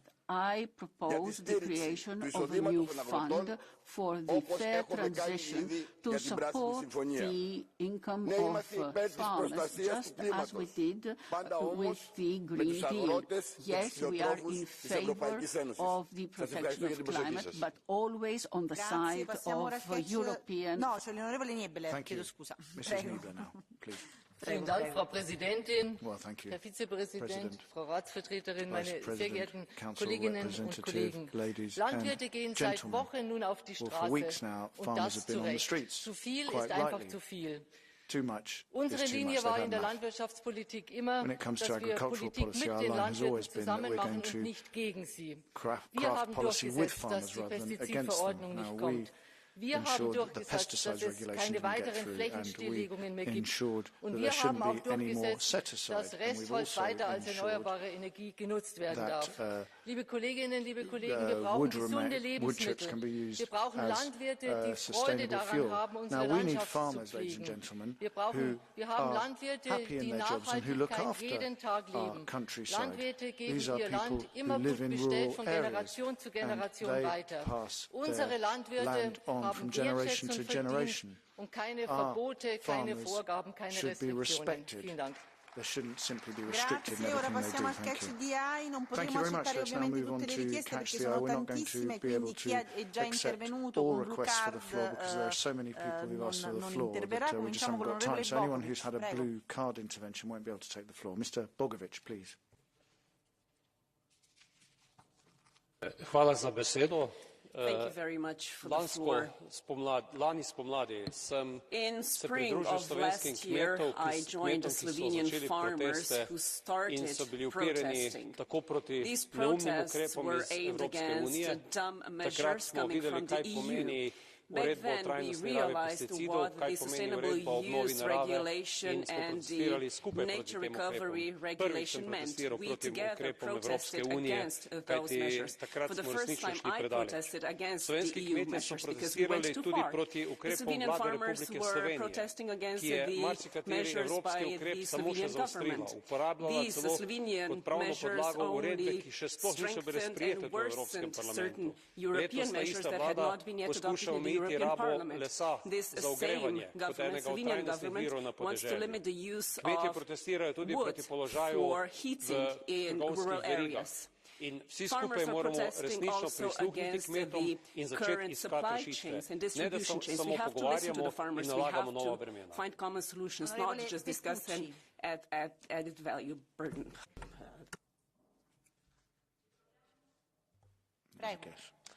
Ci troviamo di fronte ad una evidente verità. Se gli agricoltori fossero stati rispettati, se fosse stato rispettato il loro lavoro, probabilmente non ci sarebbero state centinaia di manifestazioni in tutta Europa, le ultime quelle a Bruxelles e a Strasburgo. Il problema non è la transizione ecologica o la necessità di tutelare l'ambiente, anche perché i primi che tutelano l'ambiente sono gli agricoltori e che vivono grazie all'ambiente, ma il problema sono le scelte ideologiche, scelte ultra ideologiche, ambientaliste, che non sono basate su un'evidenza scientifica, che non danno un'alternativa e che mettono in difficoltà un intero sistema economico. Pertanto la strada non può essere quella di mettere a riposo i terreni, non può essere quella di preferire la carne in provetta, non può essere quella di non raccogliere i prodotti perché non conviene raccoglierli, perché risulta troppo costoso. Pertanto ripartiamo dal rispetto dell'ambiente, ripartiamo dal rispetto soprattutto degli agricoltori. Respect the environment, yes, but we should also respect farmers and their work. Thank you. Mr. Yar now, please. Onorevole Yar. Eccolo. Frau Präsidentin, Herr Vizepräsident, President, Vice President. Das shouting in the room. Ja. But we press the button at first. That's your problem. I stay here since the beginning of the meeting. Just a minute, colleagues. Just a minute. I also pressed the button at the beginning. Onorevole Batman, avrà la parola. Ci dia il tempo di proseguire. Lei avrà la parola. Stiamo procedendo per gruppi politici. E stiamo, come vedi, alternando. È intervenuto una... Lei avrà la parola, stiamo intervenendo per ordine dei gruppi politici. Un attimo di pazienza e di calma e si fa tutto. Cerchiamo di stare calmi e di seguire l'ordine degli interventi. Prego, onorevole Yar. Ja, Frau Präsidentin, Herr Vizepräsident, das Problem, wenn die Kommission sagt, wir wollen die Landwirte unterstützen, empfinden das unsere Landwirte zurzeit eher als Drohung, denn als Lösung. Und Herr Vizekommissar, daraus erwächst eine große politische Verantwortung für Sie, von der strukturellen Dialog. And now you're saying that the structural dialogue forum is going to be the solution, but it really has to work this time. There needs to be trust. Aussetzung der Flächenstilllegungspflicht für die Dauer des Ukraine-Krieges im Basisrecht oder einfacher formuliert, as long as the war in Ukraine goes on, change the Basic Act and get rid of this set-aside requirement. Then there needs to be a program which buys up Ukrainian grain. Then we export that grain to North Africa. So we need open structural dialogue which focuses on providing solutions. Thank you. Mrs. Grappini, please. Doamna președintă, domnule comisar, stimați colegi, avem dezbatere prioritară cu fermierii în stradă și comisarul pe agricultură nu este aici. Cum să dezbatem probleme prioritare pentru agricultură fără comisarul care are fișa postului pentru a se ocupa de acest domeniu? Vă mulțumesc, domnule vicepreședinte, domnule comisar, că sunteți aici. Nici doamna președintă nu este. Nu participă la dezbatere prioritare. Stimați colegi, aici trebuie soluții și soluțiile, da, suntem mândri de sectorul agricol, dar oare ei sunt mândri de noi ce facem pentru ei? But are they proud of us for what we do for them? Commissioner, we said we must find solutions, but the solutions are clear. During the crisis, we have to increase the budget. We must urgently revise the CAP. We speak about fairness, but subsidies are not equal in all member states. We speak about fairness, but in the Netherlands, they consume 8 grams per hectare of pesticides, whereas in my country, the consumption is 600. We cannot speak about fairness if we eat locusts and insect meal. Farmers want natural agriculture, consumers want the same.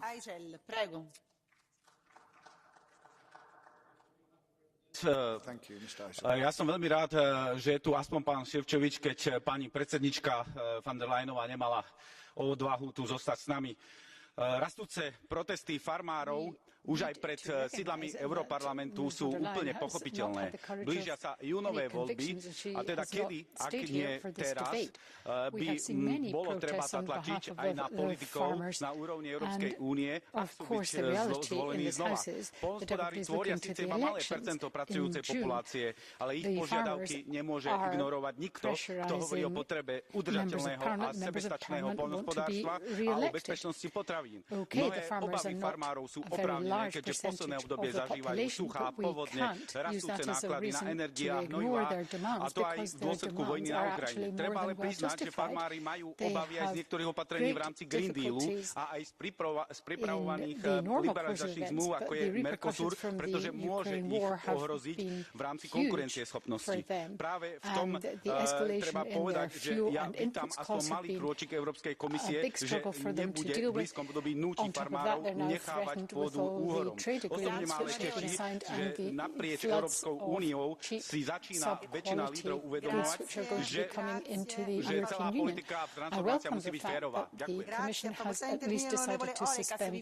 Prego di stare in un minuto, perché altrimenti Thank you, Mr. Olekas. Please stick to 1 minute, because otherwise we won't be able to get up on the floor, please. Gerbiamas komisijos vicepirmininkė, tarybos atstovai. President, Honorable Vice President, representatives of the Council, I'm happy that you heard the demands of the farmers when they came with the tractors and now are beginning a strategic dialogue. But what are your words and commitments worth if you don't fulfill them? When Lithuania was joining the EU back in 2004, we were told that external convergence, direct payments will be evened out in 10 years. Now, 20 years later, there's no external convergence. Therefore, I'd like to call upon all of you and to draw your attention to the fact that if we want to talk to farmers and to fulfill our promises, we first of all must fulfill the promises given previously. And the EPP, the Greens, and the Commission Vice President and the Council representative, we must fulfill the commitment, our commitments to the Baltic and Lithuanian farmers, and only then solve other problems. Ribadisco che c'è un ordine di arrivo delle richieste, quindi dovete stare tranquilli, perché la parola viene data a tutti. C'è bisogno di calma e serenità. Prego, lei la parola. Wel, mevrouw de voorzitter, en ik ben eigenlijk heel erg blij dat we en gisterenochtend en hier deze ochtend prioriteit gegeven hebben aan wat de burgers vragen. De boeren zijn op straat gekomen met gezegd, luister naar ons. Onze boerenstiel is niet langer leefbaar. Ik ben heel erg blij dat ook het Belgisch voorzitterschap met Alexander De Croo en commissievoorzitter Ursula von der Leyen vorige week in Brussel dadelijk actie hebben genomen. Clearly recognized in Brussels that something had to be done, and they took some steps to getting rid of some of the red tape and also the obligations to leave some of your landline fallow. I think that most of the groups can support this, but we need to go further. The other thing that is absolutely necessary, and I remember you saying, Mr. Bourgeois, we've got to have an impact assessment. We've got to have an impact assessment of all this whole lasagna of legislative provisions that have a bearing on farmers. We've got to look at unfair competition, for example. We've got to look at all the other aspects of policy which take a toll on farmers and give them the respect they deserve. Thank you. Thank you, Mr. Wiedzik. Grazie.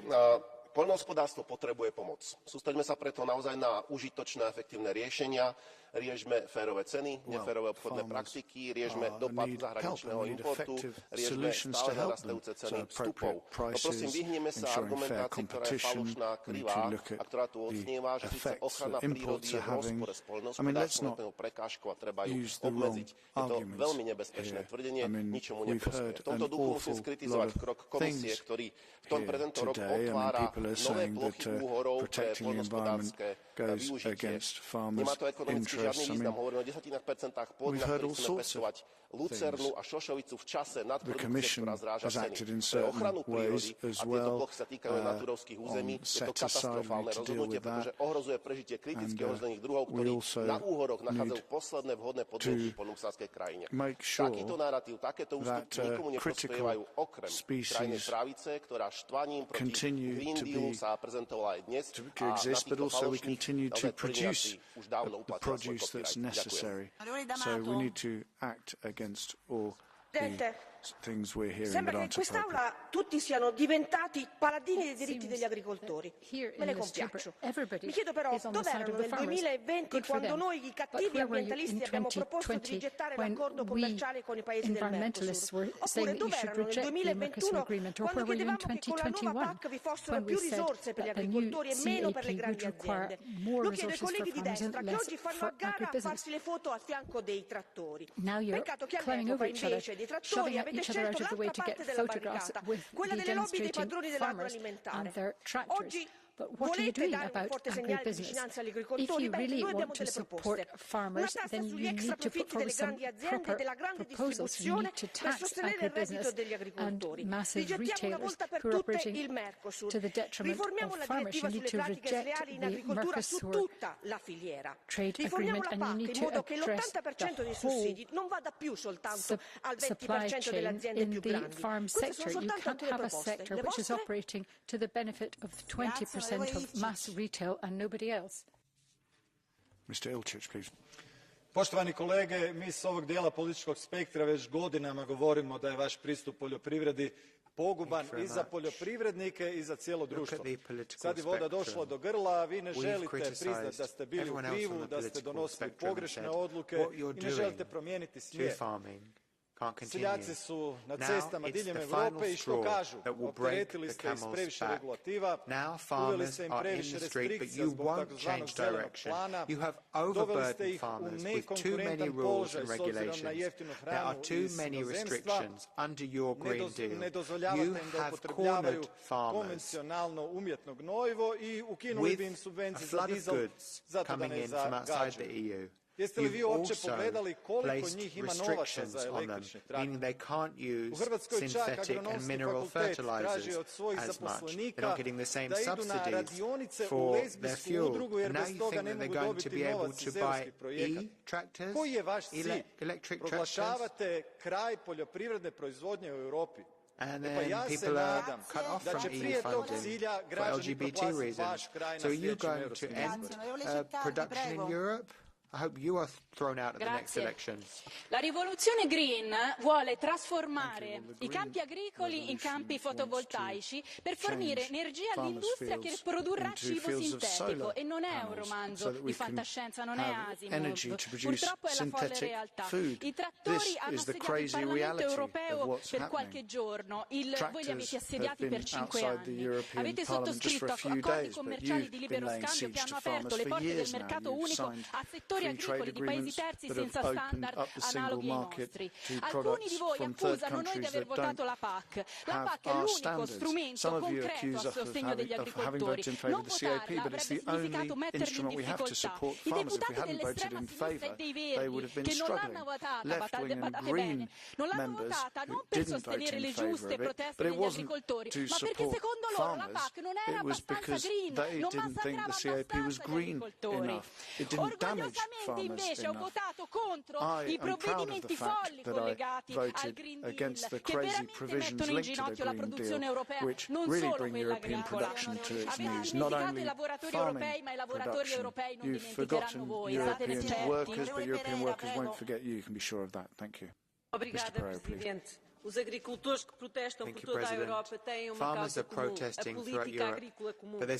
Podem anunciar pensos rápidos, mas já todos percebemos que se esta política desastrosa se mantiver a nível europeu e a nível nacional, com injustiças na atribuição de ajudas, em que 70% das ajudas diretas vão para apenas 7% dos agricultores, a justa indignação dos agricultores vai continuar. Os agricultores portugueses denunciam, entre outras coisas, a falta de apoio à agricultura familiar e aos pequenos e médios agricultores, que enfrentam uma situação económica dramática com o aumento dos custos de produção, o esmagamento dos preços à produção e a expressiva redução dos rendimentos, a que se junta agora a situação de seca extrema. Daqui nos solidarizamos com os agricultores que a esta hora se estão a manifestar em Vila Real e reafirmamos o nosso compromisso com a necessidade de uma profunda modificação da PAC, que recupere mecanismos de regulação de mercado, assegure rendimentos justos aos produtores, garantindo a atividade agrícola e a soberania alimentar dos povos. Les agriculteurs belges et européens ont exprimé leur colère légitime et ont crié leur désespoir. Mon sentiment, c'est qu'ils ont été entendus, mais pas nécessairement écoutés. Et puis il y a cette hypocrisie folle. Quand je vois le Rassemblement national et M. Bardella en tête taper sur l'épaule des agriculteurs avec une compassion feinte en disant que c'est la faute à l'Europe, alors que le Rassemblement national et toute l'extrême droite a voté massivement pour la politique agricole commune européenne, là ça ne va pas. Oui, vous avez voté pour cette PAC qui accroît la différence entre les grands producteurs et les petites exploitations et n'a rien d'équitable. Oui, vous avez voté pour cette PAC outil de l'ultralibéralisme responsable de l'état de délabrement économique et social dans lequel se trouvent les agriculteurs et qui a trop souvent favorisé les grandes exploitations au détriment des fermes à taille humaine. Il faut repenser totalement le mode de financement de l'activité agricole en tenant compte de la réalité économique de chaque secteur. Et nous devons repenser les accords de libre-échange importés du bœuf du Mercosur, qui plus est sans clause miroir, ou du lait de Nouvelle-Zélande, n'a aucun sens, c'est une folie. Grazie onorevole Tarabella, purtroppo con il catch DI dobbiamo fermarci qua, abbiamo accettato 13 richieste su 24, tenendo un equilibrio che era la grandezza dei gruppi politici. Il prossimo dibattito inizia alle 11, colleghi, e devono ancora intervenire purtroppo la Commissione e il Consiglio. La parola alla Commissione, al Vicepresidente Sefcovic. Micro, please. Je m'entends? Please. Ok, merci. No, lei non può intervenire, se è un punto all'ordine del giorno, si ha qualcosa da riferire, ma il catch DI è chiuso, onorevole, perché abbiamo creato un equilibrio, abbiamo cercato un equilibrio tra i vari gruppi politici. Catch DI è chiuso, la parola al Vicepresidente Sefcovic. The floor now goes to Vice President Šefčovič, please. È un punto all'ordine del giorno, onorevole, non ho capito di che... Señora Presidenta, quiero denunciar aquí que usted ha hecho una gestión poco transparente de los tiempos. Hay personas que llevamos todo aquí. Hemos pedido la palabra desde el minuto 1. Hemos escuchado responsablemente todo el debate. Nos hemos quedado aquí por respeto a esta institución. Usted ha hecho una gestión diciendo... Sì. The speaker's microphone is cut off. Allora, onorevoli,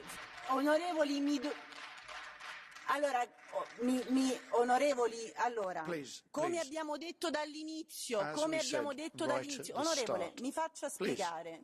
Come abbiamo detto dall'inizio, non era possibile accettare tutti i catch DI perché erano 24 e non era possibile accettarli tutti. Siccome i gruppi politici sono diversi anche per grandezza, abbiamo accettato in base alla grandezza dei gruppi politici 3 interventi dei popolari, 3 dei socialisti, 2 di Renew e poi uno a scendere per gruppo politico. È stata una decisione della Presidenza dovuta al fatto che alle 11 inizia l'altro dibattito. Prego, Vicepresidente Sefcovic. Please, Vice President Šefčovič, please.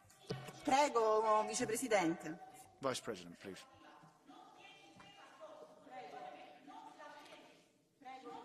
Yes, thank you.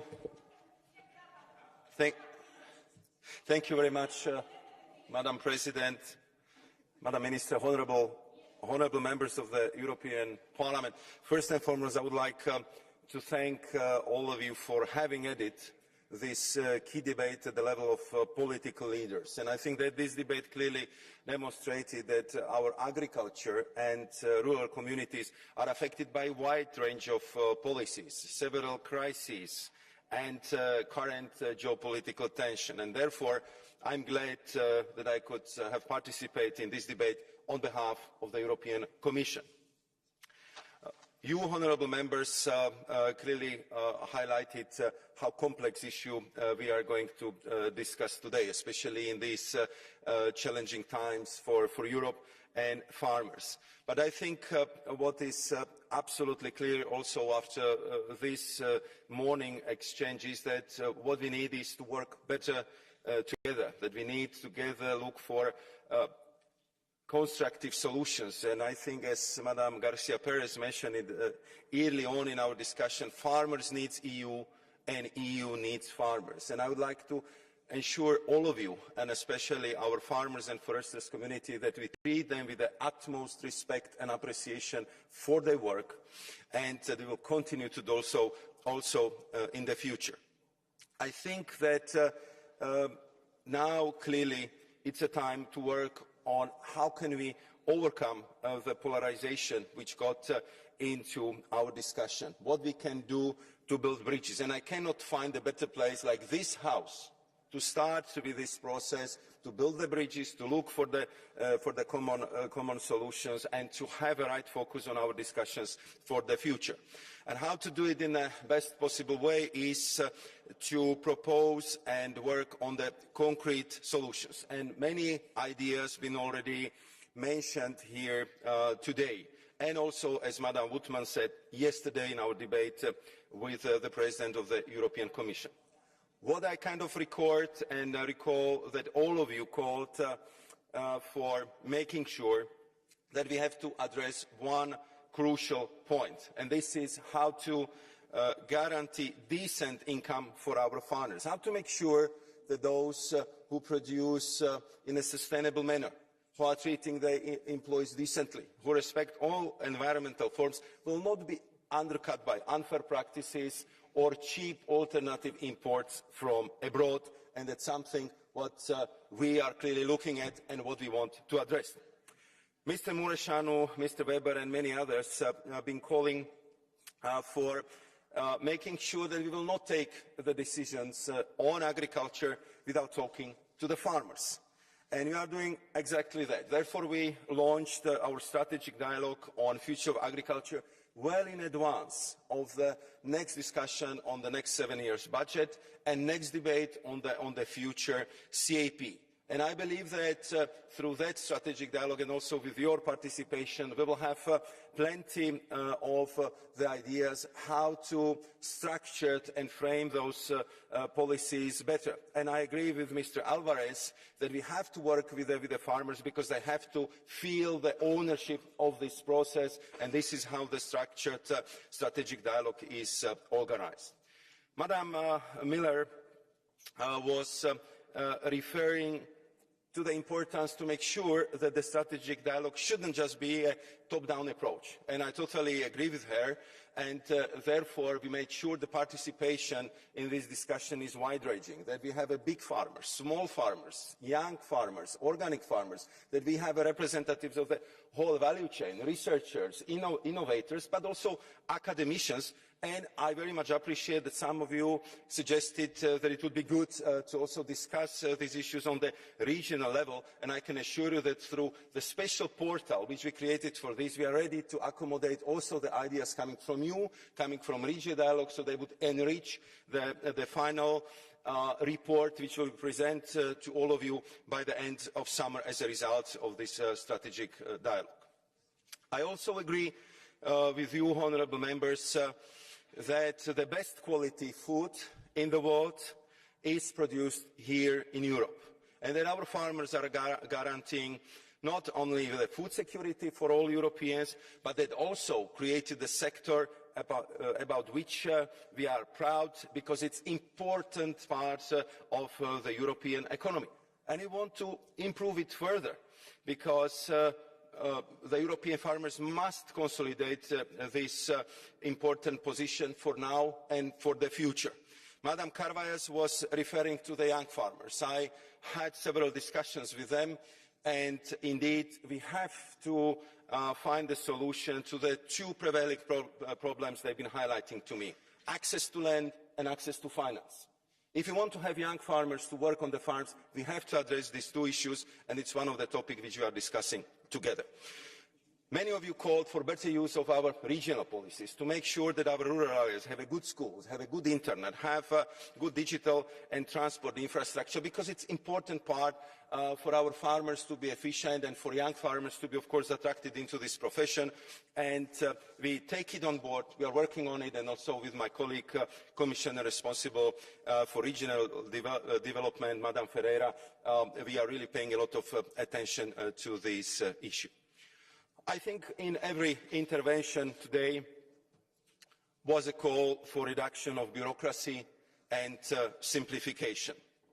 And again, we hear you loud and clear, and we have to work again on this together. On the European level, I'm glad that many of you also referred that we have to tackle the gold plating on the national level, sometimes the specific regional problems by application of the European law, and just to make sure that we will limit the bureaucracies to the minimum. It's clearly a priority for our Commission. Our President is paying enormous attention to this, and together with the cluster of the Green Deal Commissioners, we are working to make sure that we will also deliver on these very important priorities. I also would like to thank the honourable members who made clear reference for tackling the unfair trade practices and proper implementation of the directive on unfair trade practices. We completely share your objective, and we are working on making sure that this would be well enforced. Currently, we are at a stage where we are assessing how this is enforced and implemented across the member states to make sure that it's uniform, it's working, it delivers, and of course it brings the results which we need to remove unfair trade practices from agriculture.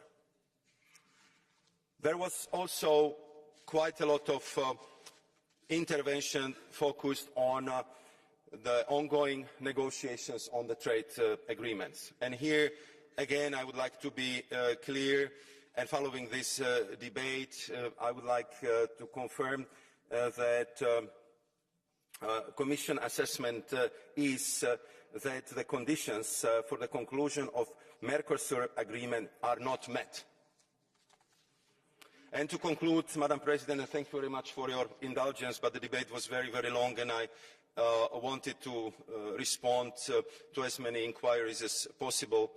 I would like to conclude by reassuring you that we in the Commission feel the sense of urgency, and we act. The strategic dialogue and intensive interaction with our farmers' community is ongoing. And if you ask about the concrete steps, just look at the last 2 weeks. I would just recall our proposal on the partial derogation of Guy Gate, which is on the living land fallow obligation, where we work with the flexibilities, and I believe that together with the Belgian presidency we will find a good solution for our farmers. The same applies to the imports, agriculture imports from Ukraine, where we do our utmost to make sure that Ukrainian exports will go to the original destinations in the third countries, and if that would not be possible, that we will protect our farmers where and when necessary. And the last word, Madam President, honourable members, I would recall again, and if you allow me to pass it through our honourable members to our farmers' community. So, dear farmers, we respect you. We value your work, and I believe that we will overcome these challenges which are ahead of us today together. Thank you very much, Madam President. Grazie. Ora la parola al Consiglio. Prego, Ministra Labib. Give the floor to the Council, please, Mrs. Labib. Merci, Madame la Présidente, cher commissaire Šefčovič. chers et honorables membres du Parlement, merci tout d'abord pour ce débat que j'ai écouté avec grande attention et intérêt. J'ai pris bonne note de vos commentaires et suggestions.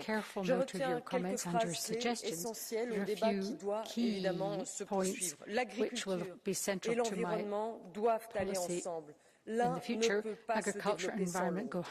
Les fermiers sont les premiers témoins des changements climatiques et comptent parmi d'ailleurs les principales victimes des bouleversements dus entre autres aux exploitations intensives. Leur fin sera notre fin, comme on a pu le lire sur certains slogans affichés lors des manifestations, mais aussi, j'ajoute, la fin de notre planète. Je le répète, les deux doivent aller ensemble. La nécessaire transition énergétique ne peut pas laisser aussi sur le carreau les agriculteurs en les étouffant de mesures inapplicables en l'état et de contraintes administratives. Les agriculteurs sont les acteurs clés de notre sécurité alimentaire. Ils ont besoin d'un marché équitable avec des règles du jeu aussi équitables. Ils ont besoin de plus d'Europe, une Europe plus agile, plus compatible avec les réalités quotidiennes auxquelles ils sont confrontés. Pour citer le commissaire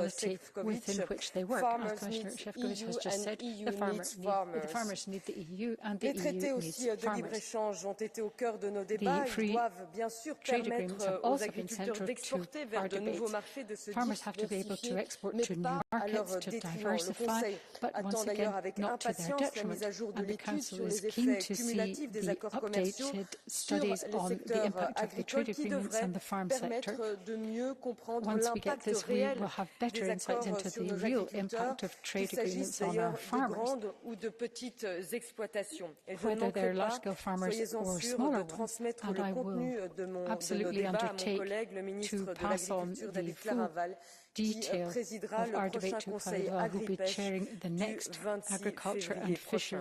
Je vous remercie de votre attention. Grazie Ministra Labib, la discussione è chiusa e i nostri lavori proseguiranno con la discussione Questa è l'Europa con il Presidente della Romania, Klaus Iohannis.